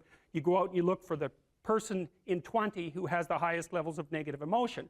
It's much more likely to be female than male. Okay, so let's see if we can figure out why. So I'm going to tell you some things, basic differences between men and women, and you can tell me what you think about it if you agree or disagree. Okay, first, size differential emerges between men and women at puberty, right? Because boys and girls are roughly the same size and roughly the same strength, but men get bigger at puberty when the testosterone kicks in, and more importantly, not only do they get taller and heavier, but their upper body strength is much higher. And that's a real issue for combat, because human beings punch. There's other animals that do that. Kangaroos do that too, eh? So we're not the only people that punch, but we have clubs on the ends of our arms. And so that's how we defend ourselves. And so if you have a lot of upper body strength, especially across the shoulders, and you're heavier, then you can step into the punch and it's a lot more devastating. Now, it is the case that if you look at the statistics for physical altercations in marriage, women attack their husbands more often than husbands attack their wives. Well, you think, why is that? Well, let's assume that there isn't any reason other than both people in a relationship can get upset, and the women know that if they hit their husbands, nothing's really going to happen, right? Because if you're if you're a woman about that high and your husband is, say, my height, unless you hit me with an object or something that's sharp, the probability that you're going to do me any serious damage is pretty low. You might hurt me, but if I do the reverse and hit you, and I really hit you, and so the reason, at least one of the reasons why women can be more physically aggressive in minor ways in a relationship is because everyone knows, the wife and the husband equally, that the consequence of the physical aggression is much more limited. So men do more serious damage to women, but women are more aggressive in relationships. So that's interesting. So okay, so there's a body size difference that's important, a strength differential that's important. Next thing, I think, so let's assume that the reason that women are higher in sensitivity to negative emotion is because the world is actually more dangerous to women, right? Because that would be the most logical reason why there would be a sex difference in something like fear or sensitivity to punishment. Well, first, there's the danger of physical altercation. Second, there's the sexual danger. So women become sexually vulnerable at puberty. And why do I say vulnerable? Well, it's straightforward. It's because the cost of sex for women is way higher than it is for men. And it certainly has been throughout our evolutionary history. Because if a man has an unwanted sexual encounter, well, then he walks away and maybe he's persecuted by the state or prosecuted by the state for it. But if a woman has an unwanted, unwarranted, or incautious sexual encounter and she ends up pregnant, then, well, in traditional societies, you're just done. And even in modern societies that are rich like ours, I don't have to go into that. It's big trouble. No matter what you do about it, it's big trouble. So being more nervous about that makes perfect sense. But then here's the last thing. And I think that women's nervous systems are not adapted to women. I think women's nervous systems are adapted to the mother-infant dyad. And because you are not the same creature when you have an infant, not at all. You're way more vulnerable. And it's partly because you have to express the vulnerability of the infant, and you also have to care for it, right? So you think about an infant, especially under 9 months. So let's say, how are you going to be wired up if you're going to optimally care for an infant under 9 months? And I'm saying under 9 months because women generally do the bulk of child care for infants who are under 9 months old. And part of the reason for that, there's a whole host of reasons, but part of the reasons for that, obviously, is that they breastfeed. But imagine what you need to be wired up biologically in order to care for an infant. First of all, they're very demanding, right? Because they're completely helpless, and they're demanding 24 hours a day, and it's quite a emotional load. And an infant under 9 months is never wrong, right? What you do to an infant under 9 months is when they're in distress, you always respond. You never tell the infant, get your act together and stop whining, right? Which you can do, say, to a child that's 18 months old. You can start having that sort of conversation. But under 9 months, it's like nothing is the infant's fault. It's surrounded in an extraordinarily threatening world, and you have to be responsive to what it needs, regardless of what you want, and you have to be very sensitive to the threats that emerge in the environment. And so I think the price that women pay for that ability to have an intimate relationship with infants in the very earliest stages of development is that their nervous systems are actually wired so that they can perform that role optimally. And the disadvantage to that is that having a temperament like that doesn't work that well when you're dealing with adult men, especially when you're dealing with them in a business environment, because it's not the same thing. Not at all. It's a competitive environment. So, okay, so agreeable people are compassionate and polite. What are disagreeable people like? They're tough-minded, they're blunt, they're competitive, and they won't do a damn thing they don't want to do. So it isn't exactly that they're aggressive, although they will push you the hell out of their way if you're in the way. They're not like volatile like you are if you're high in neuroticism. It isn't defensive aggression. It's more like predatory aggression. It's dominance behavior. And so for someone who's highly disagreeable, they look at the world as a place in which they can compete and win. And I'll tell you a story. I have a friend. I gave him my personality test, the Big 5 aspect scale that Colin DeYoung developed in my lab. And I knew he was a disagreeable guy, and by interacting with him. I mean, he's even rude to people sort of spontaneously on the street. I actually like him quite a bit. He's very, very funny. He's also very conscientious, so you can trust him, but he's disagreeable as hell. And so I gave him this test because I thought it would be funny, and he came out as the most disagreeable person in 10,000. So reasonable in compassion, about 30th percentile, but like 0.001 in politeness. So he's extraordinarily blunt, and he'll just say absolutely anything, no matter how horrible it is. And he was often brought into corporations to sort of clean them up. So if a corporation was tilting and not doing well, they'd bring him in to find out who the useless people were and fire them. And I talked to him about that because I've had the opportunity to have to not have graduate students in my lab, for example, that weren't performing well, and I'd find it very, very difficult to, you know, dress someone down, and certainly difficult to fire them. I just hate it because I'm actually quite an agreeable person, much to my chagrin. And I asked him about that, and I said, well, what do? You have to fire people all the time. How do you handle that? He says, handle it? I enjoy it. And I thought, wow, that's so interesting that someone would have that response. I said, well, what do you mean you enjoy it? He said, look, I go into these companies and I analyze the performance of groups of people, right? And in those groups, there are people who are really striving, really trying hard and working themselves really hard and being productive. And then there's these people that are just doing nothing. They're completely in the way. They don't carry their weight at all. They take advantage every chance they get. And they're always whining about why they can't work. It's like, I find out who they are. I call them into my office and I tell them exactly what they've been doing. It's like, hit the road, buddy. You've had your run of it. And I thought, oh yeah, okay, fair enough. You know, well, I can tell you, you know, I've had situations in my lab where I had underperforming graduate students. And one of the things that was really awful about that was that it was really hard on the high-performing graduate students, you know, because they felt that even being in the same category as the people who weren't working hard and pulling their weight devalued what they were doing, you know, and that's exactly right. And so this is also why there's a conscientiousness trait and an agreeableness trait.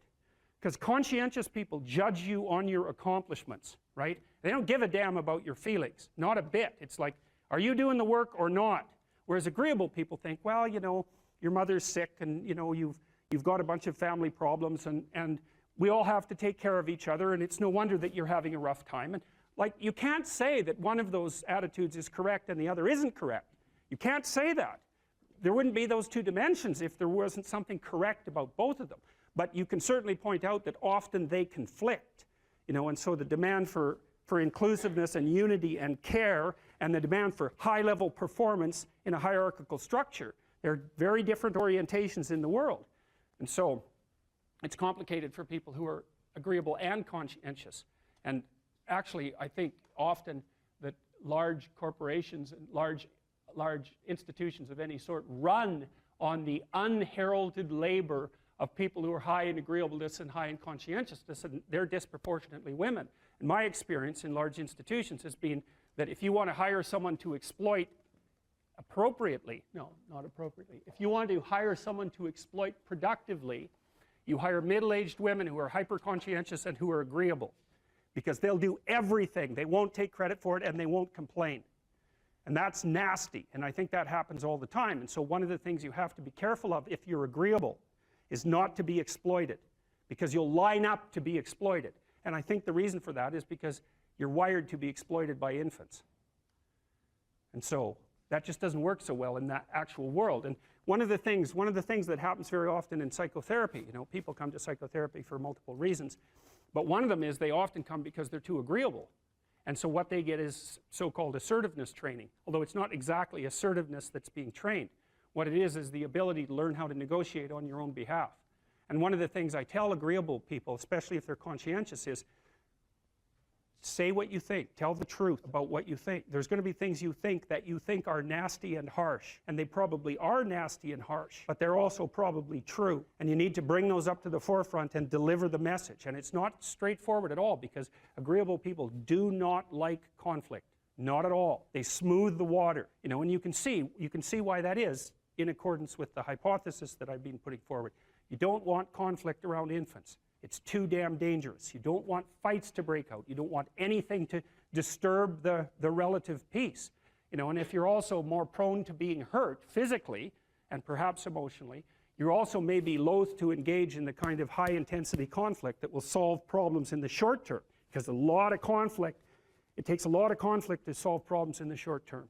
And you know, if that can spiral up to where it's dangerous, which it can if it gets uncontrolled, it might be safer in the short term to keep the waters smooth and to not delve into those situations where conflict emerges. The problem with that is it's not a very good medium to long-term strategy, right? Because lots of times there are things you have to talk about because they're not going to go away. And so partly what you do with agreeable people is you get them to figure out, and they have a hard time with this too. If you ask a disagreeable person what he wants, say, or she wants, they'll tell you right away. They know. It's like, this is what I want and this is how I'm going to get it. But agreeable people, especially if they're really agreeable, are so agreeable that they often don't even know what they want, because they're so accustomed to living for other people and to finding out what other people want and to trying to make them comfortable and so forth, that it's harder for them to find a sense of their own desires as they move through life. And that's not, look, there's situations where that's advantageous, but it's certainly not advantageous if you're going to try to forge yourself a career. That just doesn't work at all. And it's also very much worth thinking about with regards to setting up your life in general. It's like, if you concentrate solely on your career, you can get a long way in your career. And I would say that that's a strategy that a minority of men preferentially do. That's all they do. They work like 70, 80 hours a week. They go flat out on their career. They're staking everything on the small probability of exceptional status in a narrow domain. But it's hard on them. They don't have a life. It's very difficult for them to have a family. They don't know how to take any leisure activity. Like, they get very one-dimensional. Now, it may be that unidimensionality is the price you have to pay to be exceptional at one thing, right? Because if you're going to be something like a genius-level mathematician and you want to do that or a scientist, say, it's like you're in your lab all the time, you're working 70 hours a week or 80 hours a week, you're smart, you're dedicated, you're unidimensional, and that's how you get to beat all the other people who are doing that. It's the only way. But the problem is you don't get a life. Now, if you love being a scientist and you have that kind of focus of mind, well, first of all, you're a rare person, and second, you're going to pay for it. But fine, more power to you. But it's a risky business to do that. You sacrifice a lot for it. You know, and I would say most often, if you're speaking about having a healthy life, that isn't what you do. You spread yourself out more. So, you know, you have a family, you have some things that you do outside of work that are meaningful to you and useful. You have a network of friends. Well, those 3 things alone, or 4 things alone, are plenty to keep you well oriented. And then if one of those things collapses, you know, everything doesn't go. Now, the price you pay for that is the more you strive to optimize that balance, the less likely you are to be fantastically successful at any single one of them. But you might have a very, you know, if you consider your life as a whole, that might be a winning strategy. One of the things Carl Jung said, I really liked this. He thought that men went after perfection and women went after wholeness. So they're different value, they're different, there's something different at the top of the value hierarchy. So perfection would be stake it all on one thing and look for radical success. Not that all men do that, because they don't, but we're talking about extremes. at least with regards to the men that do that. The wholeness idea is more like, well, it's like I want one thing in my life to be 150%, or I want 5 things in my life to be 80%. Well, there's a lot more richness in a life where you have 5 things operating at 80%, but you're not operating at any of them at 150%. So, and I really believe this because I've watched men and women go through their careers now for a long period of time, and one of the things that, there's lots of things that produce this, but one of the things that I've noticed is that mostly women in their 30s bail out of unidimensional careers. They won't do them. They won't put in the 80 hours a week that they would have to put in order to dominate that particular area. And it isn't, the reason that they won't do it is because they decide it's not worth it. And no wonder, because why would that be worth it? You have to ask yourself that. It's like, well, you want to be an outstanding scientist. It's like, okay, really, that's what you want, because that means that's what you do. Because you're competing with other people, you know, they're smart, they're hardworking, and if you want to be at the top, you have to be smarter and work harder than any of them. And working hard means working long hours. I mean, it also means working diligently, but in the final analysis, it's also an additive issue. If I'm smart and hardworking and I can crank out for 70 hours a week, and you do it for 30, it's like, in 2 years, I'm so far ahead of you, you will never, ever catch up. So, anyways. And I think partly, maybe part of the reason too that women are oriented that way more than men, I think there's 2 reasons. One is socioeconomic status does not make women more attractive on the mating market, but it does make men more attractive. And the second is women's time frame is compressed, right? Because guys can always say, well, I'll have kids later. And they can say that till they're like 80. Whereas women, it's like, no way, man, you got to get it together by the time you're, let's say 40, but really probably by 35, but definitely by 40, because otherwise it ain't happening. And that's bloody dreadful. Like, the most unhappy people you ever see, no. No. One of the common routes to extreme unhappiness is to want children and not have them. I wouldn't recommend that. You know, you see couples who are in their 30s. 1 couple in 3 over the age of 30 has fertility problems. That's defined as inability to conceive after 1 year of trying. 1 in 3. So it's worth thinking about, because people are very, very unhappy if they want to have kids and then they can't. Man, you're in the medical mill for 10 years if that's what happens to you. So vision. Well, how do you develop a vision? Well, you might want to think about, how would you like your life to be? So we could make this practical. We say, this is how you bring heaven down to earth. That's to make the abstract practical. And that's always very useful. That's the differentiation of Jacob's ladder, by the way. That's the axis mundi, the central point of the world. It's like, well, what do you want? Well, you could ask yourself that. If you could have what you wanted, what would that be? So we could throw out some possibilities. People trust you. People respect you, and you deserve the trust and the respect. It's not false. People can rely on you. You're good for yourself and you're good for other people. There's productive, generous peace reigns around you, and you can do that in a playful manner. Now, that's not so bad. You could have that, let's say. And if you can think of something better, well, pursue that, but that's a good start. So that's very abstract. And so now you have to think, well, how might you conduct yourself in order for that to occur? Now, one way of approaching that is to differentiate it. You might say, well, what's the purpose of my life? It's a pretty abstract question. You're going to get a pretty general answer. Now, I could say, well, it's to be willing to adopt this spirit of challenge in relationship to life's vicissitudes. But it's still pretty abstract. So, well, yeah, but how do I go about doing that? Well, you have to differentiate it. That's the bringing of the divine message down into the realm of practical applicability. How do you make that principle real in your own life? Well, here's one way of doing it. Where do people find the significance in their life? So you could envision participating in this process. Well, what do people generally need and want? Well, here we can make a list. So this is, imagine we're taking that general principle. That's the golden cap of the pyramid. That's even the eye above the pyramid. That's another way of thinking about it. It's this superordinate principle, uniting monotheistic principle in some real sense. Now we have to differentiate it. Well, most people would like an intimate relationship.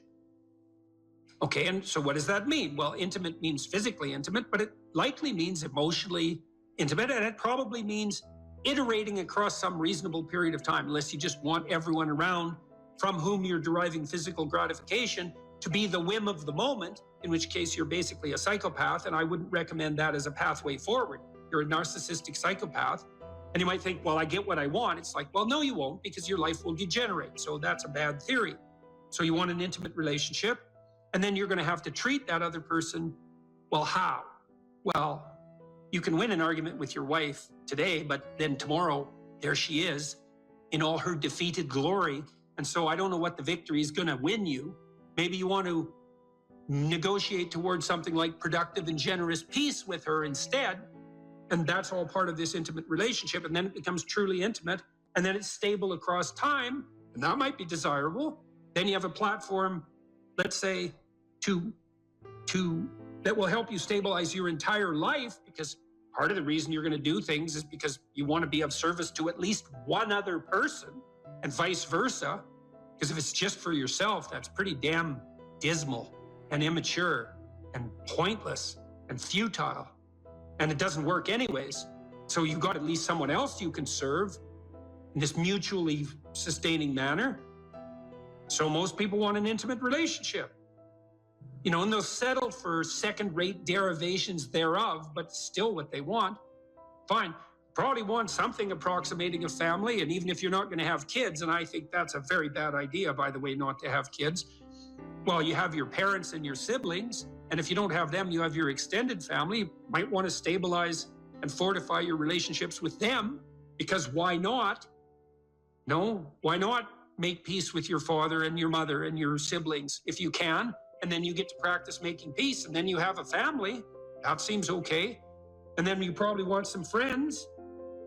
So you could have a vision for your friendships. And what sort of people do you want around you? Well, I can tell you at a minimum, you want people you can tell bad news to, who are on your side during the times of bad news, who don't engage in competitive martyrdom with you. And you want people you can tell good news to, because they'll celebrate what you have to celebrate, and then you can do that mutually. And you want people to exchange your thoughts with, and you want people to play with. And you probably want that to iterate across time, because then you get to know each other and you can foster each other's development in a more profound manner then. And so you're going to be pretty miserable and not very sane without friends. So probably some friends aren't a bad idea. How about a job or a career? Well, why? Because the fundamental state of human being is one of deprivation, and you have to work to address that. So you have to work. And it could be a job, which is something you have to do because you're paid, but hopefully there's some vocational element to that you can find some deep intrinsic meaning in your work. And you can certainly do that if you're working with your hands. You can find a sustaining meaning in the responsibility you take in relationship to your job and your career. And then I would say also, if you're good at it, so you're skilled at what you do, plus you're a good team player, I don't care where you're working, it could become a real center of the world for you. You know, when I was a kid, 14, 15, 16, I worked in restaurants for years, and I really liked that. And that's a very complicated thing to do, to work in a restaurant. I was just a dishwasher and then a cook. As I moved up the ladder, let's say, and I learned to cook and I learned to clean and I learned to be hospitable and I learned to work in a complex, dynamic environment, because a restaurant is exactly that. And, you know, I got along with the people I worked with, and I came to work on time and I did my bloody job and I tried to do it right. And so most of the people who were my superiors, so to speak, were happy with me. They wanted me to be there and I wanted to be there. You know, it was still a pain when I was a kid sometimes to have to go to work when my friends were out, you know, drinking beer at the local river. And I might have wanted to do that instead. But fundamentally, immersing myself in that environment was positive in every sort of way and made me more responsible and mature. And I enjoyed it a lot. Many of the best memories I have from my adolescence in particular are the times I spent working in the restaurants that I worked in. And you can do that in a masterful manner. You know, there are great restaurants where you walk in and everything's perfect. It's so hospitable. Everyone is treating everyone else extremely well. The food is of immense quality. Like, that's a paradisal place. And you can work to make that. I don't care where you're working, you can work to make that happen. You can treat the people around you right. You can treat your customers right. You can shed your bitterness and your resentment.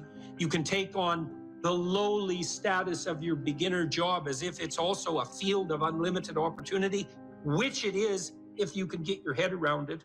And then that can be part of the vision of your life. And then you can think about that job or career as something that unfolds and develops across time too. And if you make a commitment where you are locally, I don't care where it is, your opportunities are just going to multiply like mad. You know, so like if you're a short order cook at a restaurant, you have a single shift and you're a really good cook, you'll find pretty soon that the restaurant is much busier when you're cooking and that people are pretty damn happy to be there. And you'll get a reputation with your boss. If he or she has any sense and any greed of the proper sort whatsoever, they're going to recognize you. And then, you know, maybe you move from that restaurant to a restaurant with more possibility, or at least somewhere else with more possibility. And you can do that. I don't care where you are. If you have the opportunity to have a job and you're not working with people who are entirely tyrannical and pathological, if you make the right sacrifices in that position and you have the proper vision, which isn't based on resentment. Oh, why do I have to do this stupid job? It's like, well, it's going to be a stupid job if that's the attitude you have towards it. Instead, if you try to foster all the interpersonal relationships you have in that environment, you'll find that there's an infinite amount of possibility right there in front of you, like there always is. And so, what else? Well, how about some education? You know, you're probably not as informed as you might be, and probably something interests you. It's like, well, why don't you delve into that a bit more and make something more of yourself? Educate yourself to the limits of your intelligence and make a plan for that. And you can do that formally, or you can do it informally. You can do it by reading. There's many great books, and they're not expensive. In fact, the greater the book, the less it costs, weirdly enough. And so you can just do that. You can make a plan. I want to read a book a month, or a book every 6 months, or a book a day. I don't care. Or I want to listen to a podcast a week, or something like that. It's like, expand yourself a bit. Have a plan to be educated. What else? What should you do with your time outside of work? Well, play a good game, right? Maybe you want to do something creative. If you're high in openness, that's probably what you want to do. Maybe you want to take on some civic responsibility and duty. That's what you might do if you're conscientious. Maybe you want to care for someone if you're agreeable. Or maybe you want a new domain for your ambition if you're more disagreeable. Maybe you want to work to make your family more secure. That would be a good way of constraining your trait neuroticism. Maybe you want to expand your social engagements. You're extroverted. It's like, fine, those are good things to do with your time outside of work. They're all matched to your temperament. You can mix and match and do a bunch of those things at once. You know, I used to talk to my students at the U of T and say, well, how much time, by your own definition, how much time do you waste a day? And the median, which is the most typical amount of time wasted, was always about 8 hours. It's like, oh, you waste half your awake time. And you wonder why things aren't going for you that well in your life. You can just do the economic calculations. Well, let's say you're worth $25 an hour, all things considered. Maybe you can't find a job that would pay you that much, but that doesn't mean your time is only worth what you could attain in a given job, because everything you do now echoes into the future. And so let's say it's $25 an hour just for the sake of mathematical computation. Well, that's $200 a day. It's $1,400 a week. It's $5,600 a month. It's basically $70,000 a year. So every year that you spend wasting 8 hours a day, you deprive yourself of the equivalent of a full-time and somewhat generous income. So that's just, and if your life isn't going very well, you might think, well, maybe it's because I waste half of it. That there could be some relationship between those things. Then you might ask yourself, well, what would happen if I wasted none of it, like zero? And you might say, well, how difficult is life? Well, it's ultimately difficult. It's like, yeah, well, it is. So how much of it do you have to use properly in order to contend with that ultimate difficulty? And the answer might be, well, all of it. And if you're not, well, you're going to suffer, obviously, because it's difficult. And so if you're wasting time, then you're going to suffer. And so you might want to have a vision for what you do with your time. And you could ask yourself, well, if I could conceptualize and structure my free time the way I wanted to, what would that be? And then you'll have a vision. And that it's like a revelatory vision in some sense if you ask the question properly, because you can ask yourself these questions. You can ask yourself them in the micro domain. Let's say you come home from work every day to your waiting wife and children, just to take a stereotyped example. It's like, well, you're doing that every day. How would you like that homecoming to go? If you could have it the way you wanted it to be, it's like, what would you like your wife, how would you like your wife to welcome you when you returned home? And then you could sit down and talk to her. It's like, I come home every day. That's every day. That's like 15 minutes of every day. That's an hour a week. It's 50 hours a year. It's 1 work week. It's 2% of my life. It's like, how do I want to be welcomed when I come home? And your wife might say, well, how do I want you to welcome me when you come home? You might think, yeah, well, maybe we could get both of those right together. And then we could be welcomed in a way that was really good for both of us. What would that look like? Well, you know, I'm tired when I get home. And she might say, well, I'm tired too, because I've been taking care of the kids all day. And he might say, well, I don't want to hear about every problem that happened at home the second I get in. And she might say, well, I don't want to hear about all your problems at work right away either. It's like, okay, but we do need to talk through the problems. It's like, yeah, that would be helpful. So, you know, when I come home, why don't I say, honey, I'm home, and why don't you come and give me a hug? And why don't we notice for a moment that we're happy to be together, which is why we got married to begin with, and we could appreciate the fact that we're together, and then maybe we could have something to eat, and we can figure out how to arrange that. And then maybe we could sit for 15 minutes and talk about what happened during the day. And that could be our routine. It's like, well, what do you think of that? Well, here's how I'd modify it. It's like, okay, let's modify it that way. Well, then we'll implement it and see how it works. And then it's like 2% of your life fixed. You do that 50 times, which isn't that many times. It's 100% of your life is fixed. And then when it's fixed, you can even make it better. And doing that 50 times is just not that much. And lots of things iterate, right? You do the same thing every day. You get those things you do every day right, man, you're on the way to having your life together. That's the ritualization of time and space in some real sense.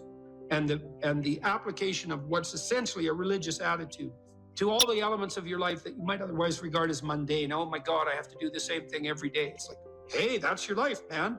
The things you do every day. Get those things right.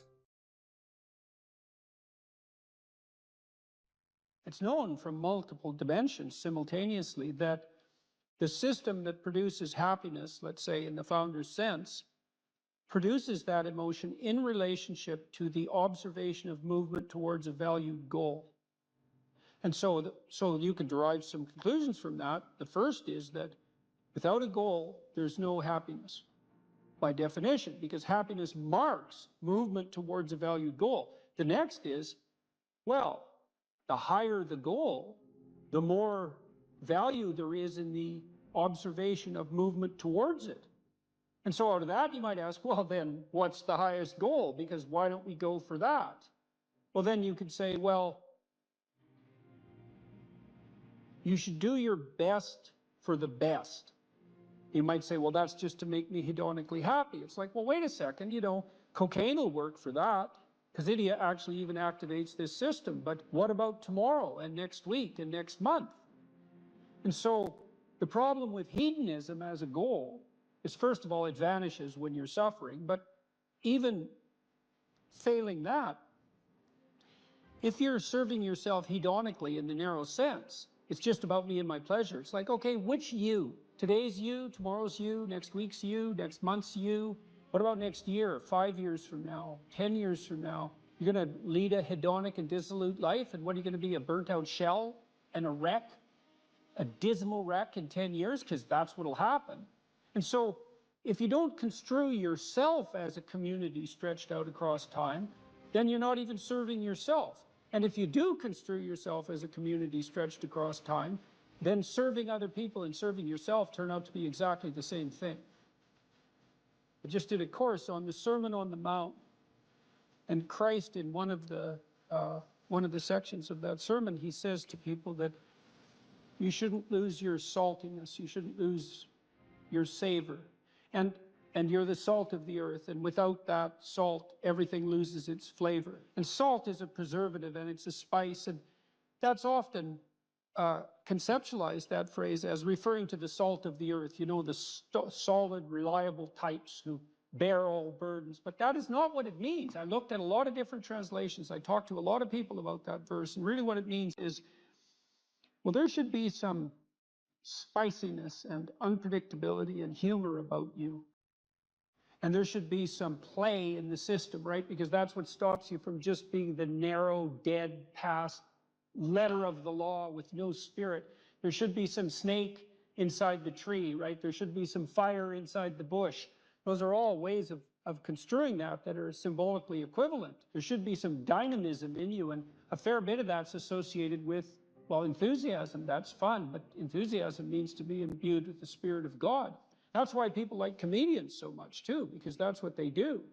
And so you have to leaven the duty with humor. And your book does a lovely job of that too, because your book, which is a very conservative book in the best possible way, and is a call to duty and responsibility, but you constantly return to themes of both stoicism and humor, which are tied together in some sense, you know.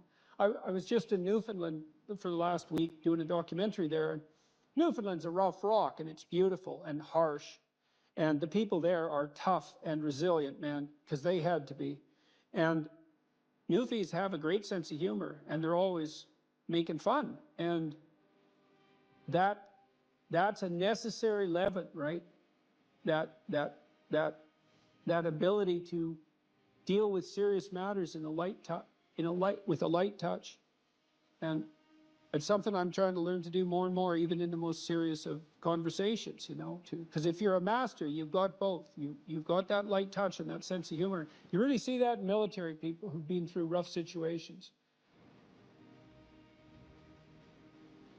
When you see someone in the depths of genuine suffering, hopefully what you're trying to do is to throw a lifeline. And one possible lifeline is compassion. And that's probably the right lifeline to throw an infant, you know, who's suffering. That sort of overwhelming compassion. But for someone who is an adult or making progress towards being an adult, the lifeline that might be thrown is, there's something within you that would let you be more than you are, and much more, and maybe enough more so that you could actually deal with this suffering so it didn't turn into hell and take everything along with it. And there isn't anything more optimistic than that. You say something here, which I think is extremely, I'm going to read something from your book here. It is true that character is to some extent innate. I would say what that does is that it provides each of us with a range of talents and a range of temptations. And so it's something like that. So it's the hand we're dealt, and there's certainly a genetic element to that. Our genetic makeup imbues in us certain proclivities. But it is as true that character is mostly a consequence of choices. Strangely enough, we all make them, and we should make them deliberately, with the knowledge that these choices are part of our responsibility toward a purpose other than our own selfish aims. That responsibility is to your family, friends, community, and country. That's something that conservatives put forward as a pathway to virtue, you know. And what's so interesting about that, as far as I'm concerned, as an antidote to atomistic liberalism, let's say, that hyper-privileges the individual, is that it's definitely been my observation as a clinical psychologist that in the depths of misery, the capability that you have to be of service to other people, your family, your friends, your community, your country, that's actually a saving grace under such circumstances. You know, and that people really find a deep and abiding meaning in that service. So it's not just finger wagging and the pointing towards duty. It's like, no, you don't understand that if you're in desperate straits, if your life is falling apart, if you're nihilistic and miserable, and maybe you have your bloody reasons, because maybe you do, that's still the case that if you step outside yourself and you try to make the lives of other people better, that's the best possible thing that you can do for yourself.